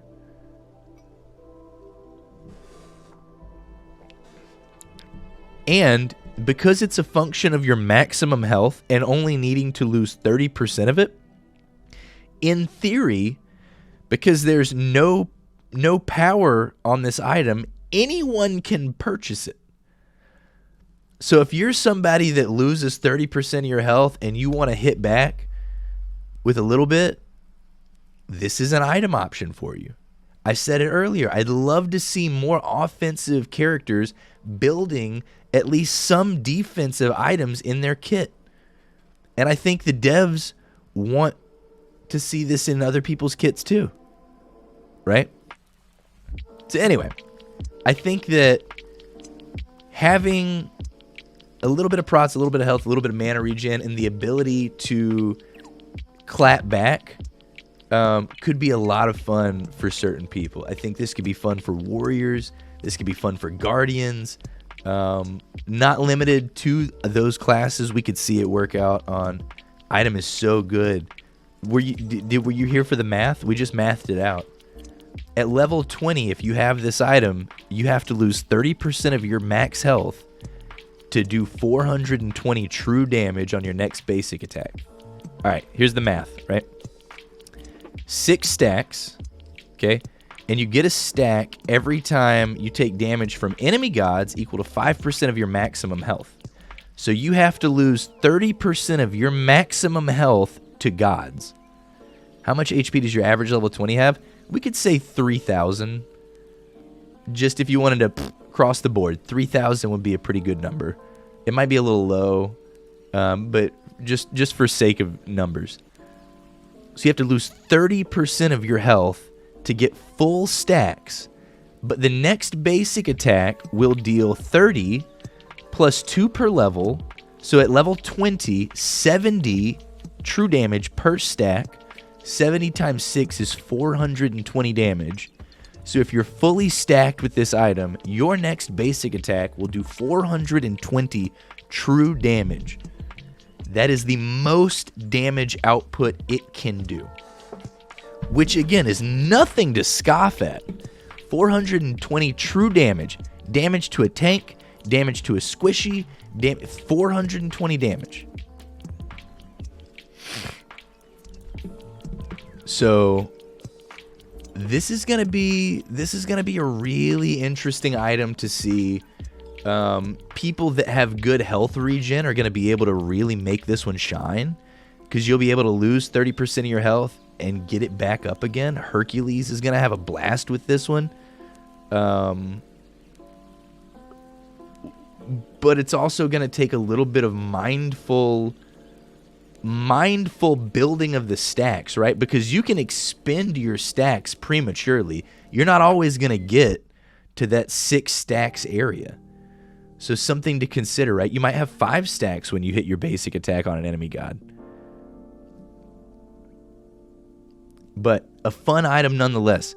You're netting 70 prots, you're getting 300 health, a little bit of magic regen, mana regen, nothing crazy, but the ability to clap back if you are strategically soaking damage and then appropriately applying it to a quality target, this is going to be a nasty boy item.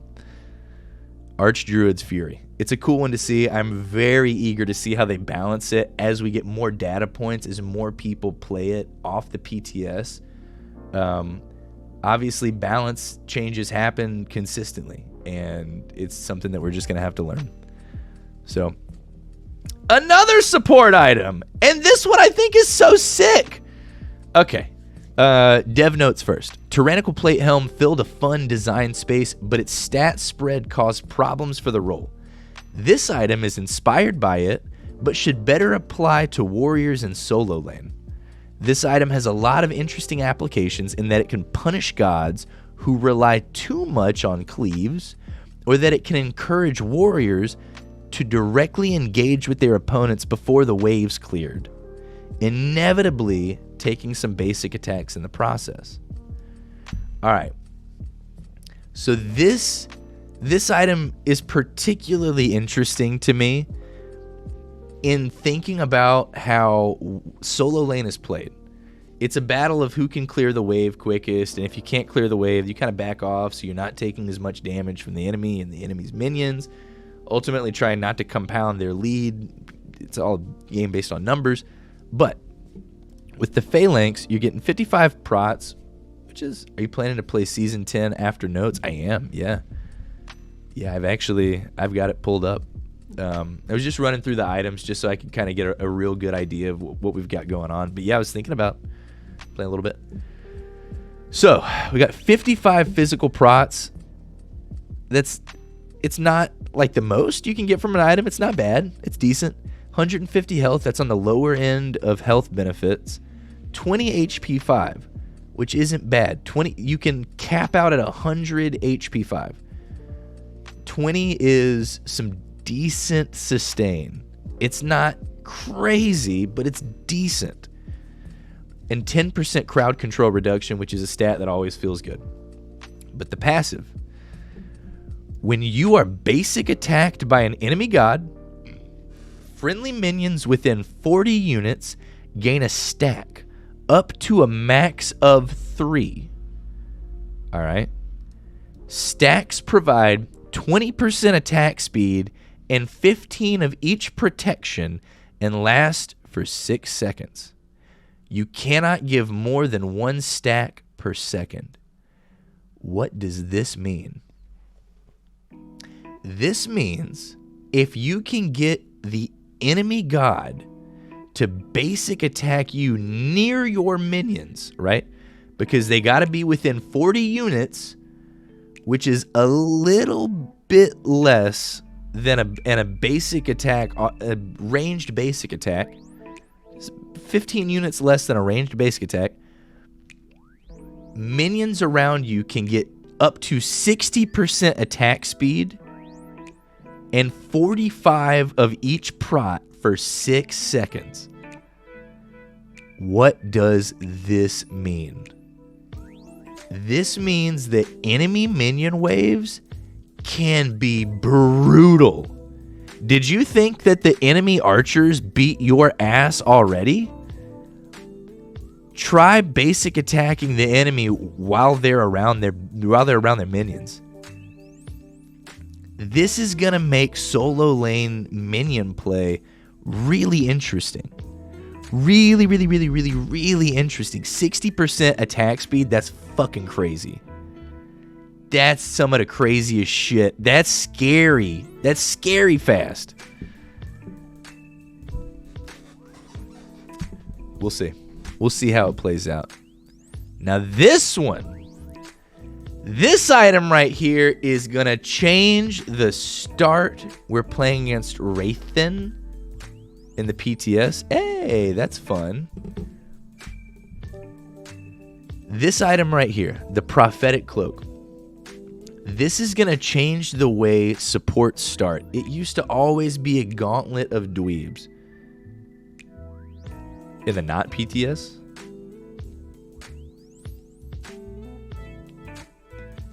So it normally support started Sentinel's Gift, Gauntlet of Dweebs. Gave a significant amount of protections. It gave, I want to say, mana, a little bitty aura to your teammates. All good things, especially at the start of the game for a support. But it was so fucking cookie cutter that you could almost guarantee a 95% Gauntlet of Dweeb's second item in the support slot. If you didn't, it was shocking. Shocking, I say. Anyway, so the Prophetic Cloak, dev notes first. This new support option is a big one. We specifically wanted a Gauntlet of Thebes competitor and an item that could facilitate a true late-game tank option. Historically in Smite, tanks have often struggled to remain tanky in longer matches, but this item will significantly improve that option. All right.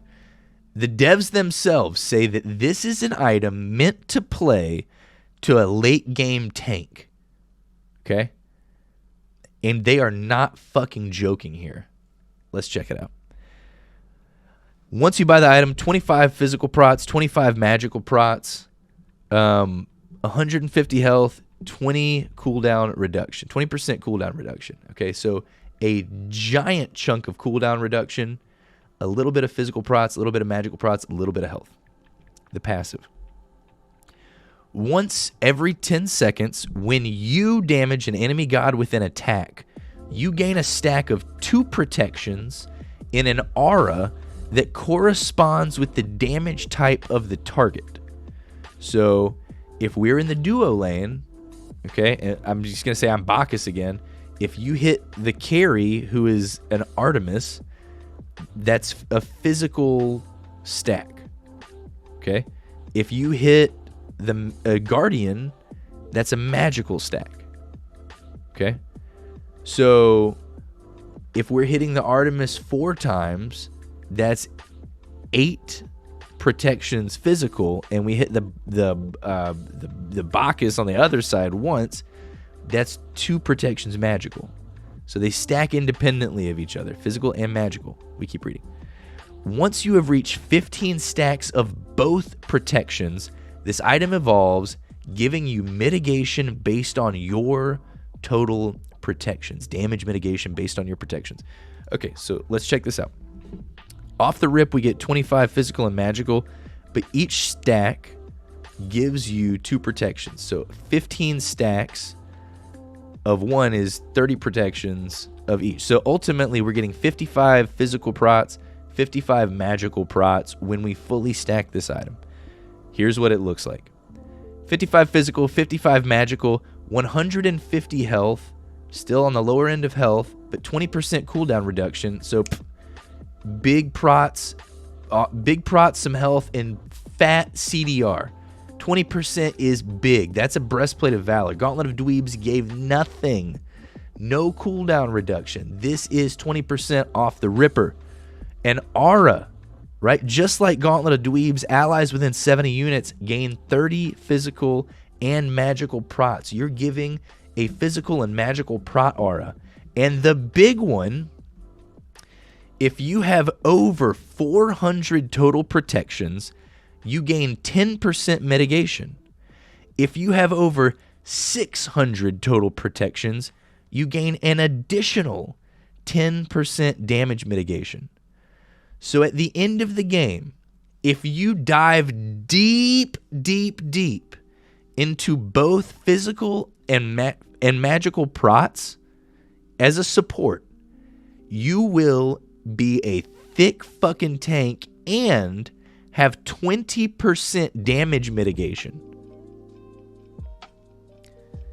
This item is insane. It is insane. Here is an issue with this item. If for some reason their entire team is either physical or magical, this item will never stack. Ever. You cannot get to this item if the enemy team doesn't have both magical and physical gods on their roster.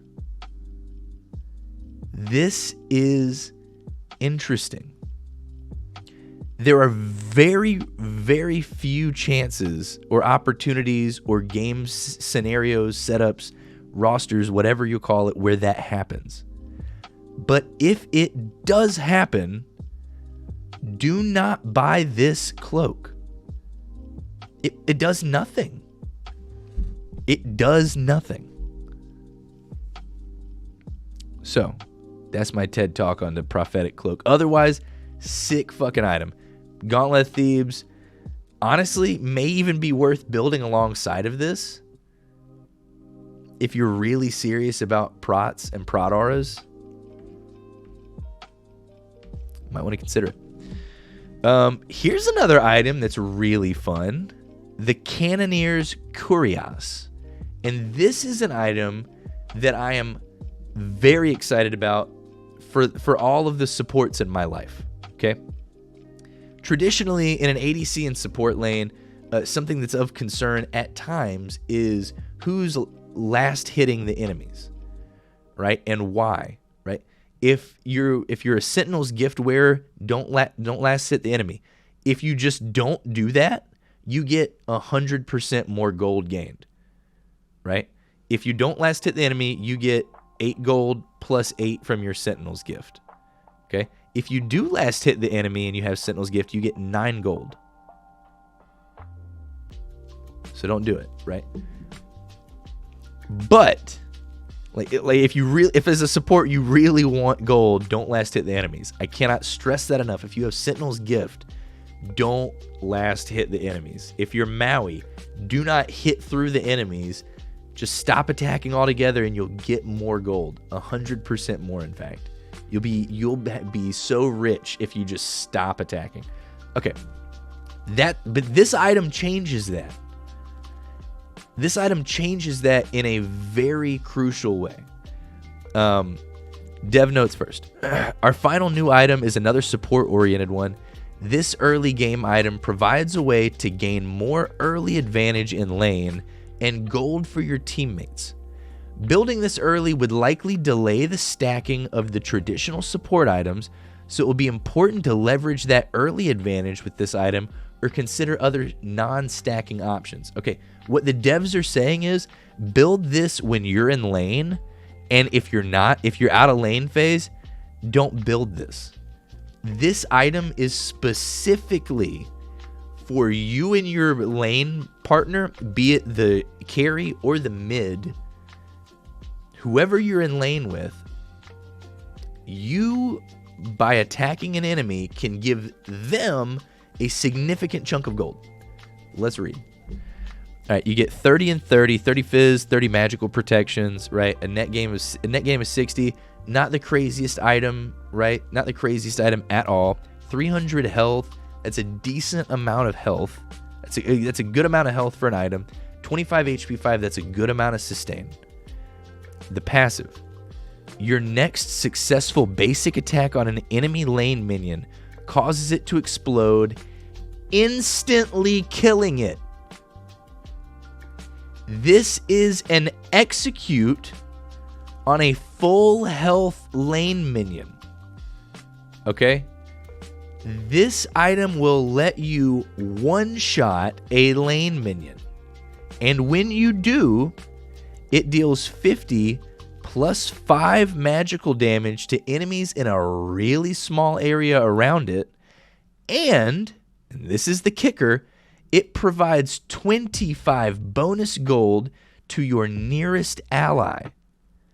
It can only happen once every 20 seconds. What does this mean? Once every 20 seconds, if a support purchases this item first, it is to their benefit every time they can to explode one of the highest health minions in the lane and give your carry or mid laner 25 free gold. That is not insignificant. that doubles the value of the minion you just killed. Normally, a minion in a wave will give you 12, 13 gold. You kill it, you get gold, and then your teammate gets plus 25. This item is sick. It's going to help supports with a little bit of wave clear, 1/6 of the wave clear, but it's going to provide them an immediate execute and an immediate benefit to their carry or their mid. That is to say that once you're out of the lane phase, this doesn't really benefit that much. 25 gold every 20 seconds. That's at most 75 gold every minute if you're using it on cooldown. So, not to scoff at 75 gold a minute, it's certainly something, but it has to be used intelligently. So, if you're trying to play a quick gold game and your carry just needs a little bit of a boost, boom, this item right here. It's fun to play with. It's fun to try. Numerically, the most you're going to be getting 75 gold a minute. 75 gold a minute. But when you think about post-game chat, right? Or think about post-game stats, right? Think about gold per minute. There's a big fucking difference between 425 gold per minute and 500 gold per minute. It is a big difference. A big, big, big difference. So while it might seem small, it is there. Boop. Okay. And in the very last leg of this, we're going to do some item changes, right? This is what's really important for everybody. The things that we knew and love. Some of them are gone, some of them aren't. But let's talk about them, right? There are a lot of changes that are going to be making AMC feel not as good. Yeah, AMC's not really going to be feeling as good for me. Am I sad about it? I am a little bit. I am definitely. But it's worth talking about all these items. If you're used to building a certain way, this is something that you might want to pay attention to. The things that you know and love have changed. As stressful and anxiety-ridden as that statement may be, the things that you know and love have changed. So let's talk about them. So all of our old items that we once knew and loved, they're changing, man.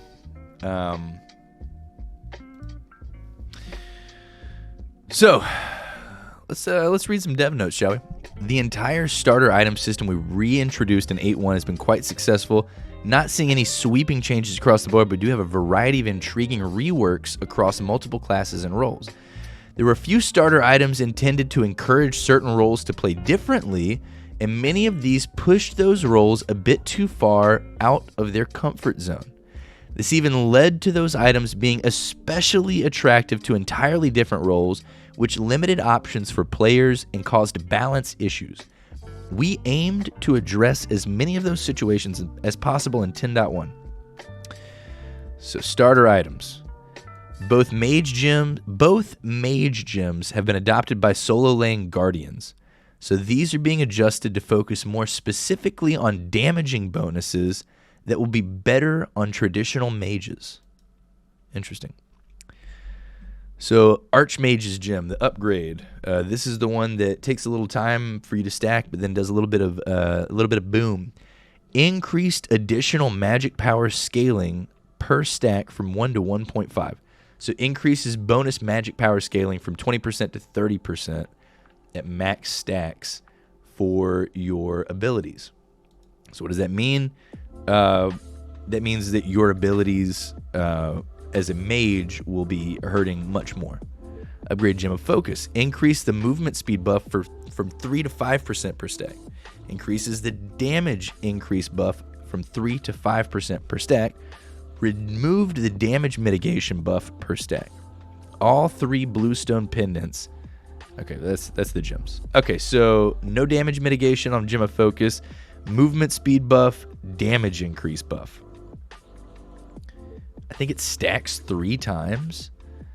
So 15% movement speed, 15% damage increase if you use your spells in quick succession. Oh, Bluestone. This part hurts me because AMC. All 3 Bluestone Pendants have the same change to them.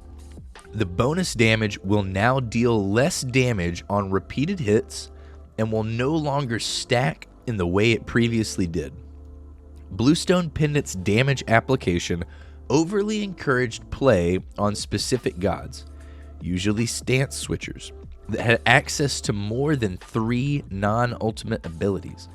This change will make the item more appealing to a wider variety of gods, and it will be much easier to buff and nerf. Okay. So, starter Bluestone. They reworked the passive. Enemies hit by your damaging abilities take an additional 60 physical damage over 2 seconds. Subsequent hits on the same target do half the bonus damage for the next 3 seconds. This effect no longer stacks, only refreshes. Okay, so maybe not as big of a nerf to AMC as I thought. The only real way that AMC stacks that is by hitting a stinger, hitting his bees, or hitting a swarm. Hitting bees and swarms simultaneously, that did feel good, and that was some good burst damage, especially in level 2. Making it refresh, though, and continuing to tick will be an interesting way to kind of see that continuation happen. But we're just talking about 30 damage per second. Not a lot. All right, upgraded Bluestone. This is what I love on AMC. What did they do to it? Enemies hit by your damaging abilities take an additional 200 plus 15% of their current health as physical damage over 2 seconds. Subsequent hits on the same target do half the bonus damage for the next 3 seconds. This effect no longer stacks, it only refreshes.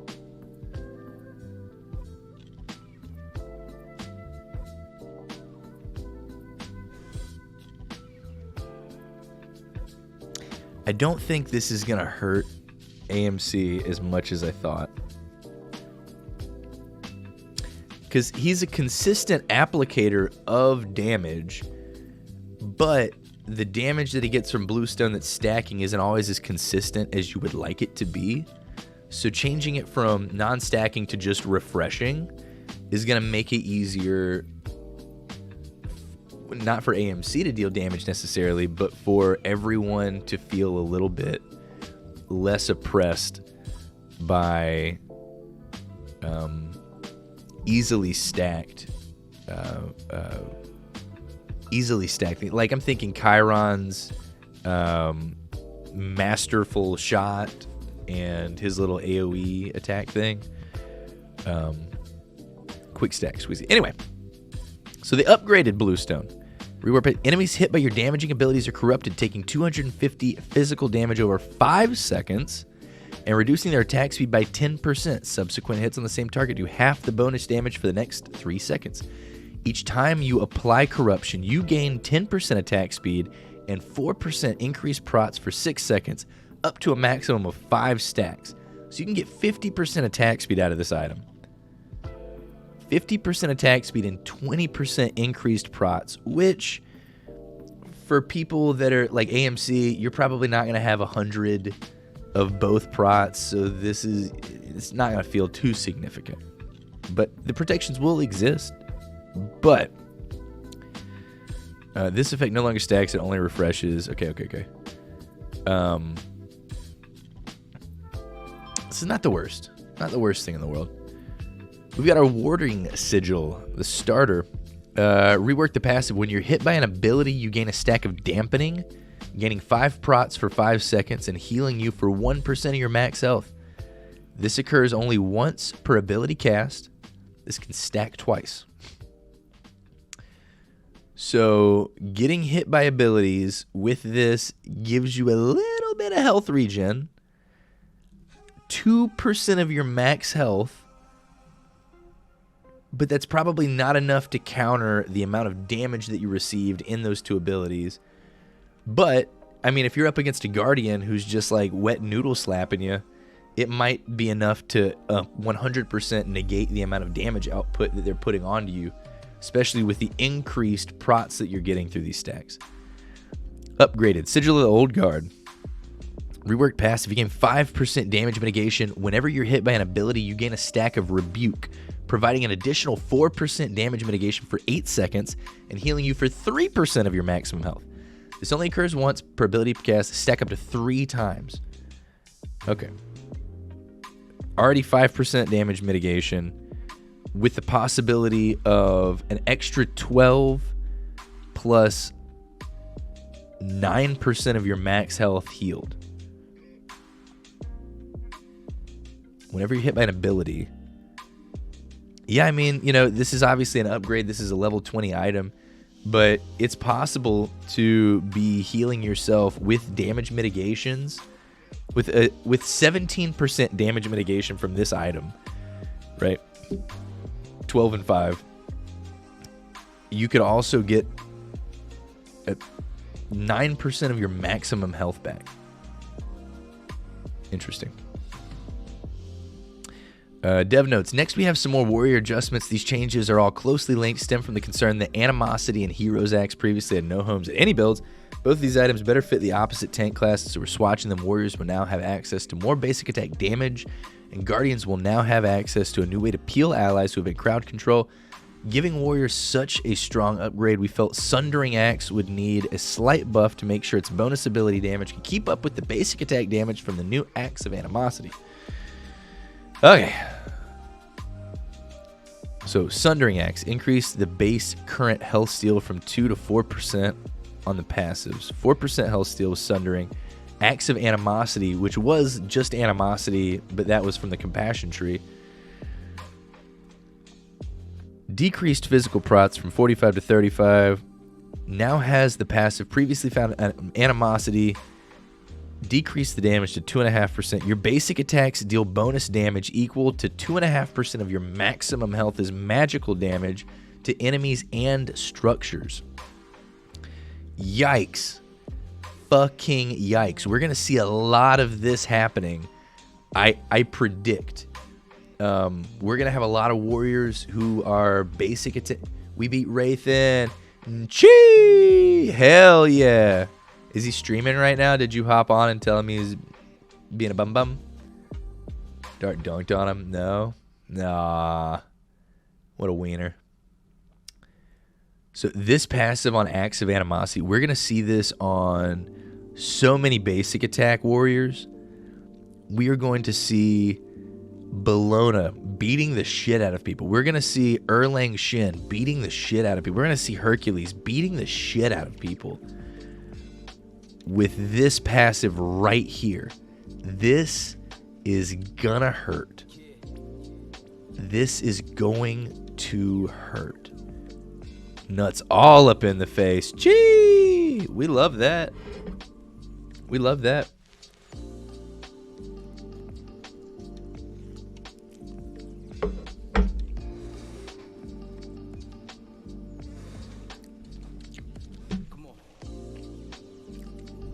Okay. So Hero's Axe and Animosity switched places. They did a swap-de-doo. Okay. So now, instead of going Compassion or Animosity from the Benevolence tree, you can go Compassion or Heroism, which is more fundamentally in line with Guardian builds. And here's what it does. It's got its passive. When an ally god within 55 units of you is hit by a hard crowd control effect, give them a shield equal to 15% of your maximum health. This effect can only occur once every 8 seconds. So, What does that last sentence mean in context of a team fight? In a short bursting team fight, this will likely proc once. One time on one of your teammates. But if you can draw the fight out more than 8 seconds, and it's a little bit longer, you will have the ability to likely proc this twice in a team fight. The chances that a team fight will last significantly longer than 24 seconds is not high, but possible.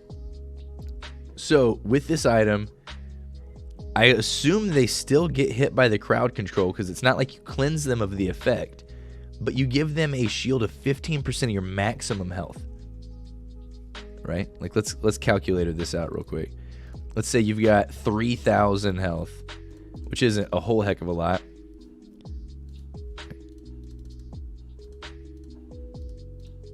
You're giving them a 450 health shield. And that is a whole heck of a lot. 450 health is nothing to scoff at. So we got War Flag. War Flag, kind of an obscure item, you know? I don't really know a lot about it. I don't use it a lot. I don't see it be used a lot.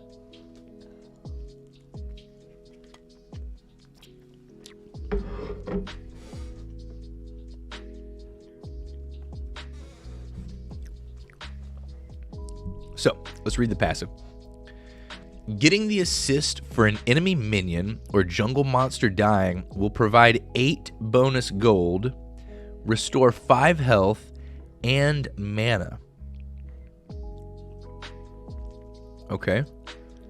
So you're getting that bonus gold that you would also get with Sentinel's Gift, which is good. And there's a little bit of regen just by existing near these things. 5 health, 5 mana. If we're talking about a 6 minion wave, which we almost always are, that's 30 health and 30 mana just for being around it. You and nearby allied gods also receive a stack that gives 1% movement speed and 2% attack speed for 8 seconds to nearby allies up to 10 stacks. So 10% movement speed and 20% attack speed, which is not bad. If you're not within 30 units of an allied god for 20 seconds, the passive is disabled until you are near an allied god again.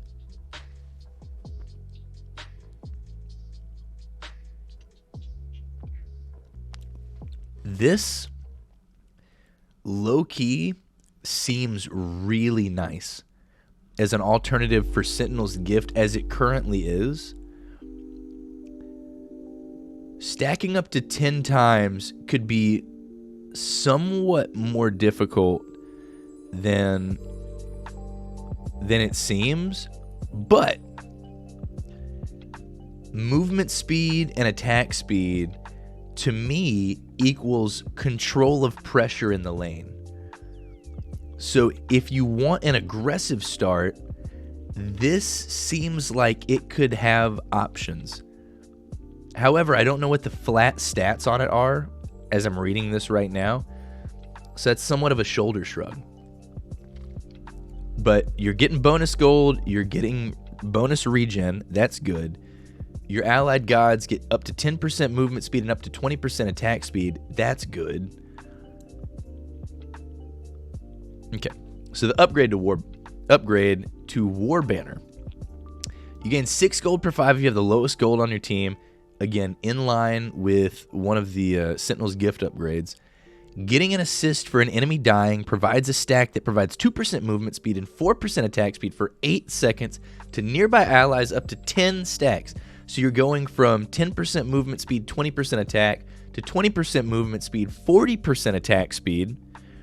When you've gained 4 or more stacks from assists once per ability, each time you damage an enemy god, you restore 1.25% of your health and 1.25% of your mana to nearby allies within 55 units and refresh the duration of these stacks. Okay. So, as Bacchus, again, thinking about Bacchus and how this would apply to him. It's making sure that you are caught up in gold. It's got a catch-up mechanic right here. So your gold is taken care of. 20% movement speed, 40% attack speed is nothing to scoff at. And then, when you've gotten 4 more stacks, for each ability that damages an enemy god, you can restore 1.25% and 1.25% of your health and your mana to nearby allies within a ranged auto attacks radius. This could be big for team fights. This could be so big for team fights, especially if you have a team comp that's going to benefit from having a War Banner. War Banner plus a Shogun's Kusari. Like, you're already... War Banner is 40%. Shogun's, I want to say, is 30%. So it's 70% increased attack speed just from those 2 items. There is potential. There's potential. I think, if anything, it would be worth giving it a shot a few times in lane, moving into Season 10, knowing that they changed these items to make them more in line with Season 9's kind of perpetuating cookie-cutter meta. It would be smart for us to look at these items and seriously consider how we could intermix these into our current builds. Okay. And now we're on the last leg of it. Now we just got buffs for items that we know and love. It's it, babies. We've been live for 3.5 hours talking about items. This is not, I'm sure, been the most fun thing to watch. You know, normally I like to just play Smite. However, Season 10's coming right around the corner. And what I've done is, in this VOD, we've talked about every single item sequentially and in some degree of detail. So after this is all said and done, if you want a refresher or a more in-depth discussion about any of these items, just fast forward to that shit, you know? Fast forward to it. Anyway, so we have buffs to just different items that we all know, we all love. Maybe some nerfs, but mostly buffs. I think a lot of these items kind of fell out of flavor, and Hi-Rez is trying to bring them back into any viable build. I know Erendite's not unviable. A lot of assassins build it and a lot of success, but they're buffing it for a reason, is all I'm saying.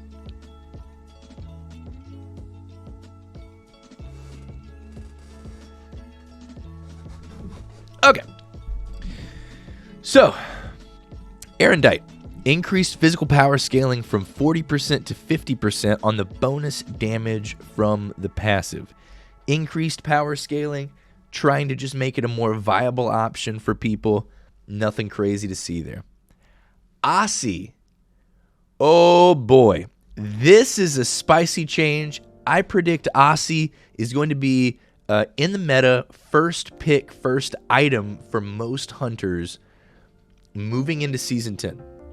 I think first item for almost all hunters in Season 10 is going to be Aussie. All right, dev notes. We also took 10.1 as an opportunity to take a closer look at penetration items. We wanted to make flat pen harder to access for hunters and wanted to shift this item to be specifically focused on power and lifesteal for hunters. Aussie now provides better base stats and an easier to trigger passive to make up for the loss of penetration. Okay. So they made Aussie cheaper. They increased the physical power you got from it from 25 to 50. Originally, Aussie was a very low tier power boost. It was not a lot of power to your kit. They've increased it. Okay, so double the amount of power. That is significant. That is a significant numerical increase into Aussie. You've increased the amount of physical lifesteal from 15% to 20%. So you have 20% physical lifesteal with purchase of this item. They've dropped the attack speed slightly, which I would say is sad, because we love attack speed. And they removed the 15 fizz pin entirely. Okay? Ouch. This right here, though, is why this is coming back into the meta. Increased the HP threshold where the passive activates from 35% health to 50 health. So what does that mean? Aussie's passive, when you drop below 50% health, you get an extra 30% lifesteal, physical lifesteal. So anytime in a lane as a hunter, you dip below that 50% mark, through your Aussie, you're getting a total of 50% lifesteal, which is a metric fuck ton. That is enough to almost fully revitalize your lane efforts. Your mana might be worse for wear just by nature of using abilities and shit, but your health with an Aussie should never be in critical straits. You know?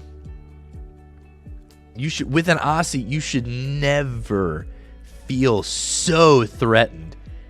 Just get below 50, start hitting the minions. Hit the minions. It's crazy. Aussie, back in the meta. Double the damage, 15% less health loss required to trigger its passive, means more passive triggers, safer passive triggers, because there were a lot of times as with an Aussie, you would get below that threshold, and you're so low that you might just die the fuck anyway. It just wasn't powerful enough to push you through that. So we'll see. Atalanta's Bow. A lot of people are sad about this one. I'm a little indifferent. Atalanta's was a flavor of the month for a bit, and then I kind of stopped getting it. I don't know why. But here it is. With the loss of flat pin on Aussie, we wanted to make up for that by making sure hunters had more percent pin options that better fit their stat needs. Atalanta's is a great place to make room for this stat, so we were also planning to remove crit from it due to concerns that this item offered too much of everything. Fair. Drop the cost by 100 gold, increase the physical power by 10 from 30 to 40, increased the attack speed from 20 to 25, removed the lifesteal, removed the crit strike chance, and added percent pin to it. So an interesting way to sneak percent pin into your build. You're going to have power, good attack speed, percent pin. Plus the Atalanta's passive, which is just kind of fun to play with, but procs on assists and kills. We got a buff to Bloodforge, which to me is kind of wild. It's not a crazy buff, but this item's so strong. The fact that it needed to be buffed blows me away. They decreased the cost by 150 gold, and they increased the movement speed that it gives you passively, which is something that's also fairly new, from 5% to 7%. They really want people to be buying this shit. The Crusher. All right. Dev notes. The Crusher is a great item for assassins, but was often adopted by hunters, which required the item to be nerfed. We're going through a heavier shift here to make it a more late game option that requires higher power builds to make the best use of it. With the late game shift also comes a shift from flat pin to percent pin. Interesting. A steep increase to cost, up 300. Now builds from the Warrior's Bane item, which is the one that built into Titan's Bane. We've got increased physical power from 40 to 55, increased attack speed from 10 to 15%, changed from 10 flat physical pin to 10% physical pin, 10 flat physical pin to 10% physical pin, removed flat physical damage on the passive, increased physical power scaling from 20% to 40% on the passive, and the passive now deals 50% reduced damage on subsequent hits on the same target within 3 seconds. The passive is when you damage an enemy god with an ability, you do an extra amount of damage to them. The Crusher just adds some more yellow damage to the item. So, would I be convinced as a carry not to buy this item? No, it still looks nice. Honestly, this looks like a nicer item now for AMC than it ever was. They nerfed the Crusher sometime in Season 9, so this seems more of a return to what it was, which I'm hyped about. Dominance shift. Dominance. This item, dev notes, this item has struggled to find a home in any of the builds, so we're making more adjustments to make this better appeal to hunters and possibly basic attack focused assassins or warriors. This item will now grant attack speed and have its percentage penetration entirely within the passive. Okay. So Dominance now gives 15% extra attack speed, puts the Fizz pin in the passive, increased penetration on basic attacks from 15% to 20% on the passive. So the passive with Dominance, interestingly enough, not talked about enough, allows auto attacks to overcap the percent pin limitations, which normally, I believe, cap out at 40% pin. So this is saying that with your basic attacks, if you have 40% penetration already, Dominance will allow you to hit for 60% penetration with your basic attacks. Not your abilities, your basic attacks. That is so fucking much penetration. That is a crazy amount of penetration.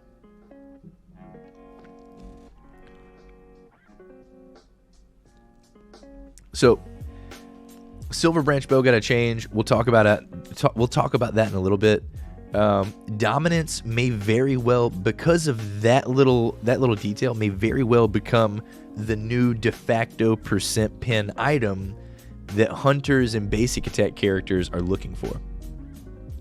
Devourer's Gauntlet caught a nerf. They just increased the cost by 100 gold. Not so much a nerf, just more of like a let's bring it in line with Transcendence kind of deal. Emperor's Armor, cost increase by 250, increased the attack speed reduction of enemy structures from 30% to 40%, even more dramatic reduction in attack speed for structures. Mail of Renewal got a shift. This item is being shifted to better focus on the primary stat of its tree. Hit points and hit point regeneration have less prots. It's cheaper. It's got 100 more health to it. It's got more HP 5 to it, and it's got less prots to it. Kind of like the dev note said, they want Mail of Renewal to be more hit point focused and less defensive stat focused. Midgardian Mail, it got a buff. Physical protection's up by 50, or up by 10 from 40 to 50. Nothing crazy there. We've got Oni Hunter's Garb. It's getting a little shifteroonie. They decreased the health it offers from 200 to 150. Again, on that lower tier of health offered from items. But increases the damage mitigation per stack from 3 to 4. So what that means with an Oni Hunter's Garb is that the possible top end of your damage mitigation has gone from 15% to 20%. So if you're surrounded by enemies with an Oni Hunter's Garb, 20% damage mitigation. Rage. Okay. Because of the bladed boomerang, Rage needed a rework. Let's read. Dev notes. Rage is generally defined by its large amount of crit chance and not having much else. This has really constrained its potential and caused the item to fall off heavily in recent years. Rage will now have much more physical power to make it a better fit in a variety of builds. Okay. Increased crit strike chance from 30% to 35%. Decreased crit strike chance per stack from 3 to 2.5. Ultimately, there's no difference in the total amount of crit that you can get. It just starts you out with more crit. It's a positive change. Also, with the 4 stacks of Rage that you get an additional 20 physical power. So Evolved Rage has 55 physical power, which is about a Goldilocks amount of power, and 45% to crit. I do not see Rage in its current form being more impactful than Bladed Boomerang. However, it will be a more consistent item for proccing crits. You're not reliant on picking up deployables that hit the ground. So, you know, is this a good shift? Yes. Do I think they're going to need to shift it a little bit more? Yeah, I think to give it a little bit more oomph and make it seem like a better item than Bladed Boomerang. Otherwise, I think this still falls a little short, but time will tell. Rod of Tahuti catches a buff. Just a decreased cost buff. It's down 150 gold. Silverbranch Bow caught a shift. Silverbranch Bow is a little bit too popular with every hunter. Because of its 20% physical penetration, people were buying it for the stats and kind of neglecting the passive on it, which was almost entirely the point of that item. The passive on the Silverbranch being, if you can exceed the attack speed the attack speed cap of 2.5, you're getting bonus power rewards for all of your attack speed beyond it. So characters with an attack speed stem who built attack speed oftentimes were getting to that threshold for the passive benefit, but a lot of people just weren't, right? People like Heimdall with no attack speed stem didn't make a whole heck of a lot of use out of it. Yeah, I mean, I'm gonna throw him out there and throw him under the bus, but I mean, people like Danzo weren't hitting attack speed caps very much, you know. We just call a spade, right? Chiron's probably not hitting that attack speed cap. So, what they've done, dev notes. This item has a unique passive that was often overlooked for its raw stats. We're changing this item from a 20% pen option to a 10% pen option, which will make it less of a necessity for hunters. Yes. It will gain some physical power to make sure it doesn't drop off entirely, and its strong passive should still make this a valuable option for gods that can use it well. So they gave it 10 extra physical power, which isn't a lot, and they decreased the physical pen from 20% to 10%, which I would argue is an incredibly smart change based on the predominance of people purchasing this without actually considering at all what its passive does. So hopefully we'll see Silverbranch Bow still in people's builds who are trying to overcap attack speed for the power bonus. Hopefully we won't see Silverbranch in everyone's build because 20% pen is big. We got Spear of the Mages. Let's see dev notes. Mages have historically struggled against tanks, especially in the late game, so we wanted to provide another percent pen option for them. This item's passive applies a damage amplification debuff, which also works well for shredding tanks, which makes it the primary option for this from this tree to convert from flat pen to percent pen. Changed from 10 magic pen to 10. Changed from 10 flat pen to 10% magic pen. That's the only shift from Spear of the Mages. And then we got Sphinx's Bauble. Decreased the cost by 150 gold. Increased the physical power from 45 to 50 and increased the magical power from 70 to 80. Sphinx's Bauble. All right. Let's talk about net protection gains, right? That's 130 net protections. That is actually like a fucking lot. And Sphinx's Bauble is the item, if you don't know or don't remember, that increases your cooldown reduction cap to 50% instead of 40%. So not only is it a strong defensive option, magical power. Sorry, power, not protections. Fuck my life. That seems like a lot of protections. Okay. Physical power from 45 to 50, magical power from 70 to 80. Now that we're talking about this like that, it's, you know, they're kind of, those are middle of the road power spikes for an item, are you a champion or are you a god that's going to be making use of that passive that's going to be reducing your cooldowns or getting your cooldown reduction to that 50% mark? Is Sphinx's Bauble going to be the de facto answer to that Abyssal Stone that reduces cooldown? I don't know. Who knows? But what I do know is that we've gotten to the very end of all of the item changes for Season 10. And you know what we're not going to talk about? We're not going to talk about any of the god changes at all. That's all for you guys. That's all for you guys. God changes are for y'all. The items were for us. I just wanted to talk about the items. I just wanted to read a little bit about the items. And if you want to know anything about the items or follow along later on a VOD when you're not, doing other shit, please do. Please do. But we did, in fact, talk about every single item change. We read every single dev note. We know their thought process behind all of these things, and now Season 10 should not be as daunting a shift, an experience shift, as I think it would have been prior to this little session. Did it take a lot of time to kind of talk all the items out? Absolutely it did.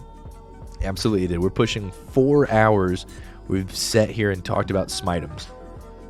But 4 important hours, I think. So I am excited to see how all of these changes affect people's build paths, to affect the meta, affect play style. I know that Aussie and Berserker Shield is going to be a really interesting combination to see. I know Toxic Blade's going to be an interesting thing to see. Life in Smite is going to be interesting. Thank you to everyone who's been here with me, who might still be here, even if you're not still here. Thanks for having popped in here at all. This was a lot of talking and not a lot of playing, and this kind of stream only matters to people that are interested in patch notes or interested in knowing the difference and stuff like that. Is a long time. Skip through if you're going to watch this later, and otherwise, and I mean this with all of my heart, to all of y'all, thank you so much for chilling. Former Gamer, I see you here. Ray the Pirate, thanks for the gifted subs. Clean Banger, thanks for the resub. Cats in a Bag, thanks for the raid. Normally we're just gonna play Smite and not talk about it, but today we talked about it, and that's okay too. So, you guys are great. You guys are wonderful as always. Thanks for chilling. Bye bye now. We did it. We did it. We talked about items. We talked about Smitems for so long. We did it. We know all the new items now. We're Season 10 experts. We're gonna do Season 10 now. Former Gamer, we're doing it right. Season 10. We know all of our items. We did it. It's time to be good. Have a good day now. Okay, goodbye. Thanks for chilling. Bye bye.